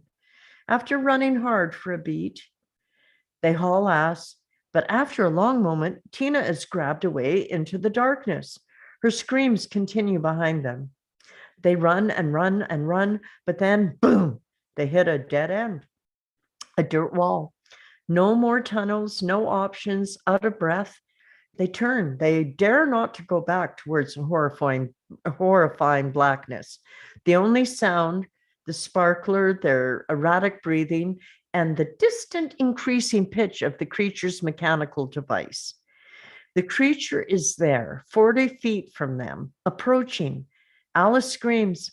She and Carrie more back against the wall, and the creature moves from them. But Joe yells as the thing passes the fireworks. You don't want to be here. Go. Joe, what are you doing? It keeps coming past the fireworks, amazingly backlit as it lumbers towards Joe, desperately trying to stand ground. We understand. We know how hard it's been, but not everyone is horrible. Joe, shut up. It's gonna kill you. You're gonna be okay now. And it grabs Joe and lifts him. Alice and Carrie scream as Joe is being squeezed. He looks into the glossy black eyes of this beast, which could kill him at any time. But in this moment of fear comes soothing, something else, simply truth. He whispers shakily. I know bad things happen. Bad things happen, but you can still live. You can still live. You can still live. You're going to be okay. Just as we think the creature's going to kill him, a distant mechanical tone. The creature turns, acknowledging that sound. And then to Joe again. It considers him. Its eyes covering peels away, revealing huge, wet, vulnerable eyes. And the thing looks at him, really looks at him, in a way as you imagine his mother once had. And Joe feels this too. And after a long, scary beat, the creature sets him down. Joe backs up as the creature turns fast and speeds away. Joe is stunned, shocked, relief. Alice and Carrie too. Okay, wait a minute. What? Then, over the high-pitched mechanical sound, comes rumblings like thunder from above, and the three look up. Exterior, Lillian, Ohio, Main Street night. The kids round a corner on Main Street. Countless metallic objects, anything metal and loose, has been invisibly dragged, floating towards the water tower. At different speeds and with different personalities, metal objects bullet to the top of the tower and stick there. Suddenly, the diner window shatters as a stove rips through it, and we pan with it as it tumbles toward and up the water tower. Hundreds of objects move past them, from bicycles to silverware and sinks, dishwashers and TVs smash through the town's appliance store window. A TV floats unplugged past the kids, and it is on. And it shows an episode from the Twilight Zone, and all things eventually slamming into the water tower, the objects beginning to crush together, forming one dense metallic mass.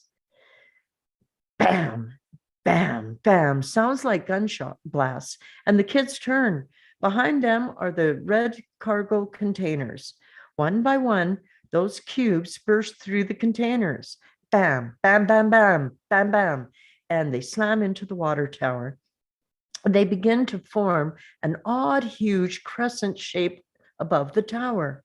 Alice crying, laughing at seeing it work. What's he doing? He's making a model. Again and again, pieces fly overhead, beginning to form what is clearly an alien craft. Lights beginning to illuminate from inside as it continues, and one of the spotlights illuminating a Jeep that has just arrived. Jack gets out. He sees Joe. Joe is surprised to see him. Alice concerned. But then the kids are both incredulous to see Jack help Lois out of the Jeep. And the two men move through the debris in the street, stunned at the activity surrounding them. but focus on their children. A tumbling typewriter almost takes out Jack, but he avoids it as it shoots up to the water tower. And Jack gets to his son, holds his shoulders, looks deeply into his eyes, touches his face, and embraces him. I got you. I got you. Lois crying, desperately sorry, and she sees this in his sad, wounded face. She holds out a hand. He takes it and pulls her into an embrace, hugging his daughter desperately. Behind them, the ship continues to take shape, almost fully formed. But here, as he is being hugged by his father, Joe looks down. Something in his pocket is moving. He considers it, confused for a moment, but he reaches in and pulls it out, his mother's necklace, and he holds the chain, but the locket pulls towards the water tower, wanting to go. Joe knows what this means. He looks up at his father, who also understands, and this is when we go into slow motion. From here until the end, after a long beat, Joe holds the necklace up towards the tower, the thing pulling. Tears in Joe's eyes as he looks up at it, not wanting to let go, but knowing he must. Jack, heartsick, watches his son on the verge of letting go. Alice watches Joe on the verge of tears, except Joe just can't bring himself to do it. Not now, not ever. And then something happens. Pulled by the invisible force, the locket pops open, and we see what's inside, a photograph of Joe's mother, a young woman holding her one small baby. And Joe looks at his mother, and in this moment, she at him, and Jack's eyes suddenly well with tears. Alice too. Tears streaming down her face, and finally Jack reaches out and puts his hand on his son's shoulder, which was all Joe needed, really. And finally, after all, Joe lets go. Our score soars as it slows down. The necklace shoots across the main street up to the water tower, and when it hits, the entire tower implodes from pressure. A fireworks-like explosion of water bursts and showers the street as the majestic ship completes its formation. And that's when Joe sees the creature leaving, climbing up the water tower, and enters his ship. And it begins to lift. And as it takes off, the weight of the tower is too much. It collapses into Main Street. The ship rises slowly into the sky. Its pure white spotlights finally scanning the ground beneath it. Lillian, Ohio, Earth, a planet it is finally leaving. Interior, exterior, home, night. And we push in on Charles and Marin, who watch amazed as the distant light rises into the sky. Exterior, driveway, night. And we push in as Donnie sleeps, the reflection of the rising ship seen in his windshield. Exterior, Lillian, Ohio, Main Street, night. Joe and Alice, Jack, Lewis, and Carrie watch, amazed as the ship disappears into the night sky. And we're tight on Joe's hand as it takes Alice's. And looking skyward, Joe smiles. As our score swells, we finally fade to black. The end.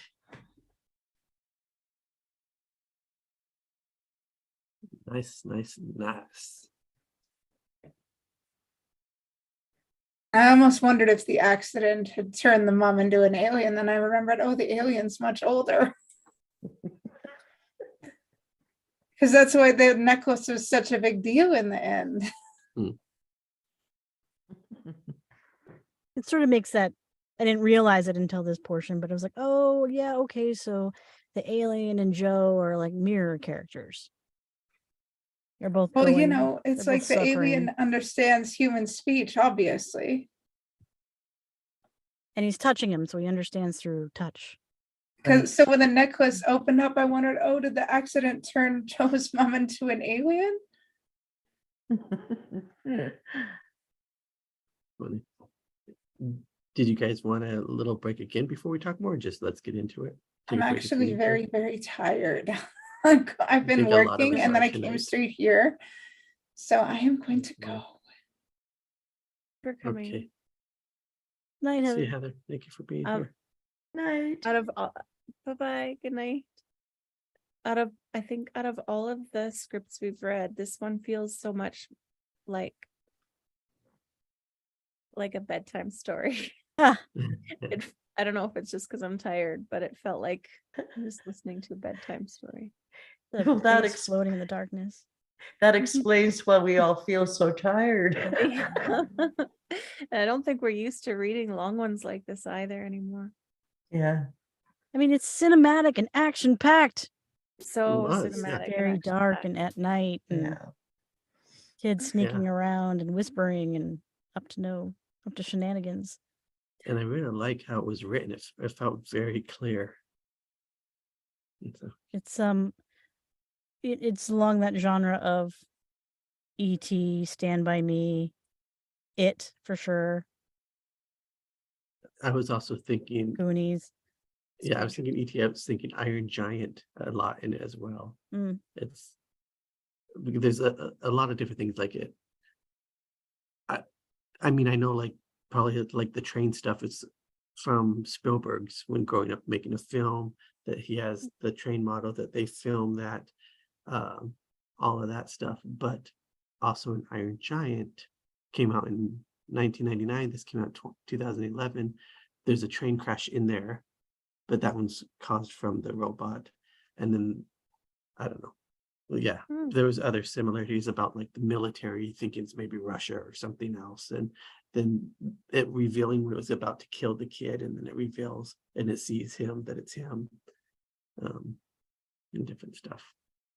I was thinking, and probably a very, very small amount that resembles Stand By Me. Just, Mhm. I Yeah. think just Yeah. the kids working together or doing stuff together, and then the train. And the And train. they see a dead body. Yes. Even this background, like the kids in silhouette, Oh is yeah. very Stand By Me. I mean, Yeah. cool. The coming of age stories. And then I think like you're saying for the ET, how they have a bond with the creature kind of, but mix enough stuff in, it's new. I like that about it, that it could basically translate all their thoughts and feelings onto the person just by touching them. Mhm. Yeah. Yeah, I almost didn't need to understand the language if I can understand what you mean Yeah. by intention from feeling. The language is just knowing. I like all the little puzzle pieces too. Like they set it up. We've got, it's that teacher. We know him. He's got that weird shed that he keeps all the paraphernalia that he takes from the kids. Oh, later, that's convenient. It must be that all the stuff he's hiding from the scientists are also in that shed. Mhm.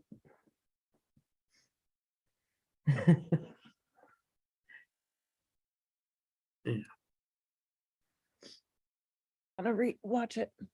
Not rewatch I know I it. want to rewatch it too. I remember liking it a lot, like a lot, never- but I it's been a lot. I forgot so much.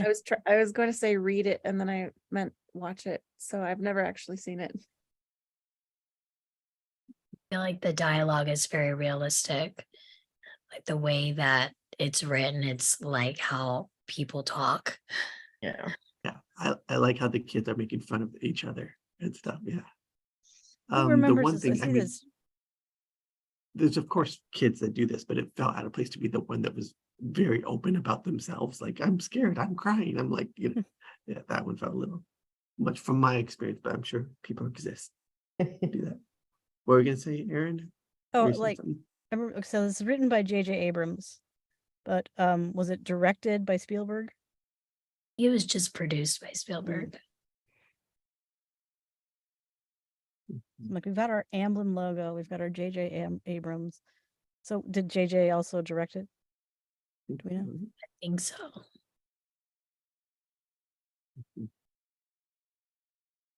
He wanted the J.J. Abrams E.T. Yeah. I know.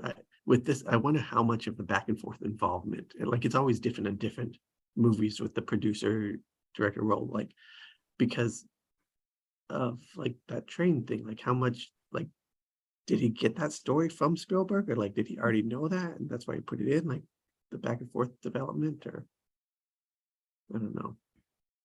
Weird when you can see those cross touches, like just asking that question reminded me of like True Romance, which is like written by Tarantino, and you can feel that when you watch it, but it is a different play because he didn't direct it. Which I think we have planned to read sometime, right, Angel? Or is there maybe we don't have the date set, but Mm.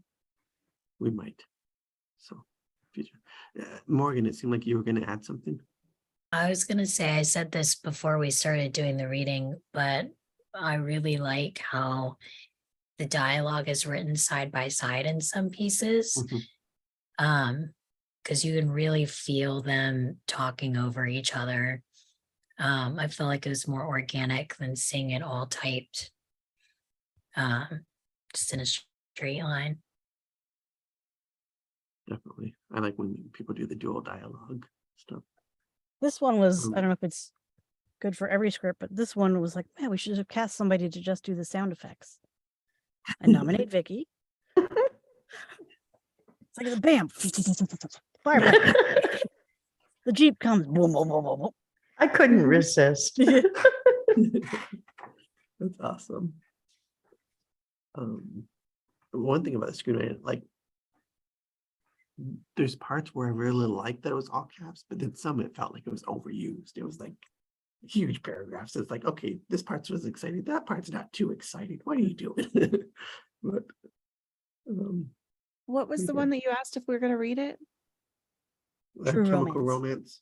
Oh, true. Yeah, Oh. true. Chemical, true romance. True Wrong Romance? True Romance. I don't think It's so. the one for Clint. Natural Born Killers. Oh, am I getting Mm. confused with that one? Okay, sorry. Then I guess we're not yet. Right. Any people's other insights on that they know about it, or things I that mean, they picked out? Or instantly was drawn to the script when I read a few scenes from it because it was just so fun to read. The dialogue, it's hard to find. 'Cause I have to do scenes with some students and find scenes for them. And it's hard to find good dialogue scripts that are just straight dialogue. And this one had so much character in it and was just so fun to read that you didn't really have to do much because it's in the writing. that's awesome. I have a cute cat beside me.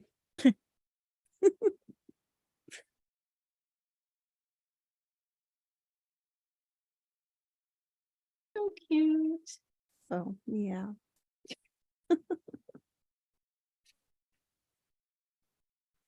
Mm, Wondering, Yeah. is there something to him being a subterranean alien? Like, we've got the deputy, the sheriff, who's like burying his feelings. We've got Louis the dad also burying his feelings, Mm. and even Louis like feeling alienated by the society. Jack feeling like he's not good enough because everybody wants the other sheriff. Mm. Everybody's like burying something. Yeah. That's a Mm. good point.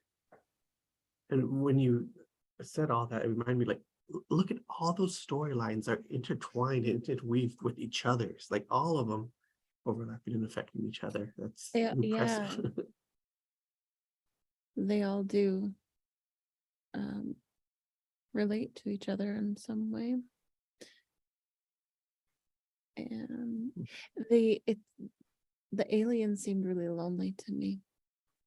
He's Yeah, been he trapped just and wanted to go alone. home. Yeah. And as he escapes, everybody else like unburdens their emotions and admits their pain. Hmm. Yeah. Yeah, I mean, you know this what? Now movie that I'm did that- saying it, it's a lot about toxic masculinity. This is mostly all these boys hiding their pain. Hmm.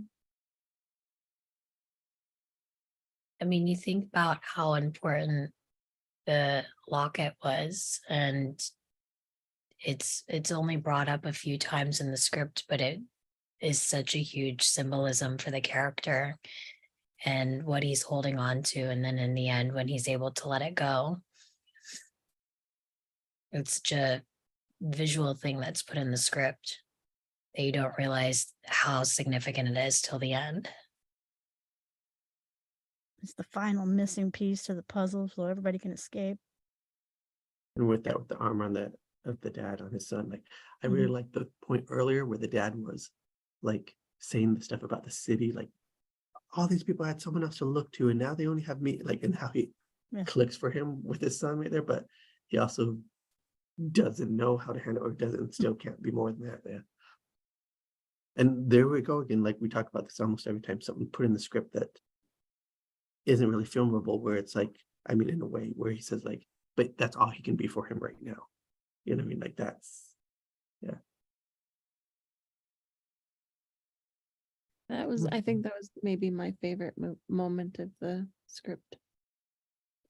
Yeah.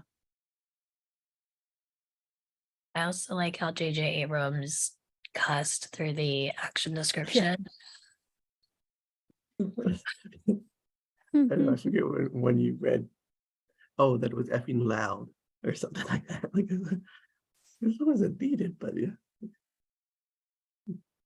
Holy shit, it's working. I Yeah, like it'd be interesting to see made how. the action description almost like a character in the script. It'd be interesting to see how similar watching watching it is to hearing it. What I imagined. Oh, yeah. Was that Vicky? Yeah. Well, see, I saw it Saturday. Oh, Most of it. Ironically, it was on TV, and my husband noticed, and he said, "Hey, it's only an hour into it, so watch the end." So while we're reading it, I had that fresh visual. So it was the opposite for Angel. You're imagining the visual. So yeah. It'll be yeah. interesting. Well, there too, you only saw the end, so you knew where it was going, but at the beginning, it wasn't, you hadn't seen that part before, right? So I don't know, it seems like that's an interesting way to do it, like to tie it. See, so you probably were maybe picking up on some of the things we were talking about, like how this leads to that, or no. I don't know, but yeah, seems like it. That seems cool. I think even without, if somebody, I mean, I'm biased because I have seen it, but I think even without watching the film, this script is so clearly written. Like, I feel like you could really visually see everything when you're reading it. And the dialogue, it's like, you know exactly who these characters are. Like, you can picture every single kid, just based on how they talk to each other. Yeah, the characterization was fantastic in it. I think. Like, It Cat, is can one of you my favorite duck scripts down we and read. show us the kids? Yeah. Which one's which? Is Joe in Yeah. there? Or is that like the 4 other kids? I think Joe's the doesn't- one with the bulk. Joe's second from the right. That's Joe. In the blue, Green. Yeah. blue, green. Yeah. Which one's Charles? Charles is Sure. yellow jacket. Yeah. Right beside him. He's in the middle too. And Richard Martin's there on the right end with the glasses. Preston, Martin, and Carrie. So is there one missing? Yeah. Carrie is far left. Yeah. You can return now, Kat. That picture does look like, Goonies and all those other Mhm. films. Yeah, those kids look like they fit those characters, I'd say. Yeah. I haven't seen the movie at all. But I could really visualize, especially when they were like getting into Johnny's car and breaking into the dungeon. And all those scenes, those are really, I have to love to see the movie to see how it matches with what I imagined, but they were very, very clear in my imagination. The beginning was a little harder with the train because you can't really see what, you can picture a train, but how the train is in relationship to the kids is a little harder to see. Yeah. But yeah, the officer that was on the road looking at all the missing wire, I could see that. The town hall I could picture with all those voices in there. Yeah, there was a lot of scenes that were quite clear. The military compound, not so much, because there's so many differences in how military compounds are portrayed on television. That was a little harder. And I guess that's Say this is a good script to like show that you can use tropes and still make it your own, because the character types have been so overdone. I mean, you see it in It, you see it in Goonies. It's like the same character types, but it's just done in a totally different way. And so it's like you can still use the tropes that everybody knows about, but you just make it your own. Mhm. Yeah, and even like Stranger Things, which has obviously taken from this movie as well. Got your older kids, your older teens, and your younger teens. And the hot girl being used, and the stone kid, and the fat kid, and the one who's into trouble. Your brat pack. Your brat pack starter pack.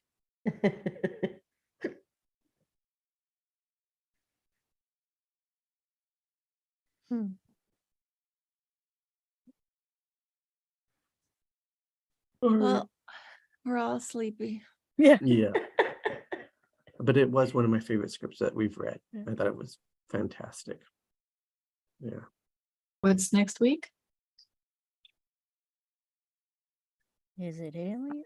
Great question. Aliens was this week. Stranger Things. Oh, Is it perfect. Stranger Things? All right. Yeah. Yeah. Unless we it's want to cool. do Aliens instead. No. No. We'll stick with Stranger Things. Stranger Things. It'll be very similar to this, I bet. And we That can compare. depends. And yet very Yeah. different. Yeah, it'll be interesting to see. Do we the know two. which episode? The second not Season, or- series, second Season? Season? season, thank you. Episode 9. Season 2. It's episode 9. Does it called have The a title? Gate. The Gate. Oh, The Gate. Gate. Which is named after the movie The Remember. Gate, which is another movie about kids battling evil. Really? Yeah. I don't know that one. Huh. Ooh. Right, people. Do you guys want to hear what the rest of the years? We're Sure. almost there. Not much left. I know. It's crazy. right. So this Go was for it, gonna be Angel. Run Alien, through it. but it instead of Alien, we did Super 8. Then it'll be Stranger Things, season 2, episode 9, The Gate. Walking Dead, the pilot episode for Walking Dead. Paranorman, The West Wing pilot episode. Natural Born Killers. Oh, Clinton wow. better show up for that one. Sweet Tooth. It's one that I really like. And that's also the pilot episode. Adventure Time. Original storyboard and Power Rangers. So I thought we yeah, were switching that one out, maybe. I don't yeah. know. It on here it's still that, Okay. but maybe it's different on the Facebook page. And I'm just reading Oh, where are the you old- at? our list. Oh, okay. Power yeah. Rangers is still on there too. Facebook page is the one we have to check, but yeah. Okay, so I'm not on Facebook page, but so might have changed a little bit. X-Files, It's a Wonderful Life, and This Is Us. 618. This is ass. This is Us. Us. And is it the last episode? It is the last, and then there's the TRT party. Okay, because so Wrap I up mean party. that's a spoiler for people watching This Is Us. Oh. Yeah. Warning. So you guys have like a month and a half to watch all 6 seasons or whatever it was. I I've guess I know seen what I'm it. doing. Or I was What like, was it? I am crying way too much after this show. I can't watch it anymore. I stopped after season 4. I think I stopped Stopped reading after it season or 1 reading. for that reason.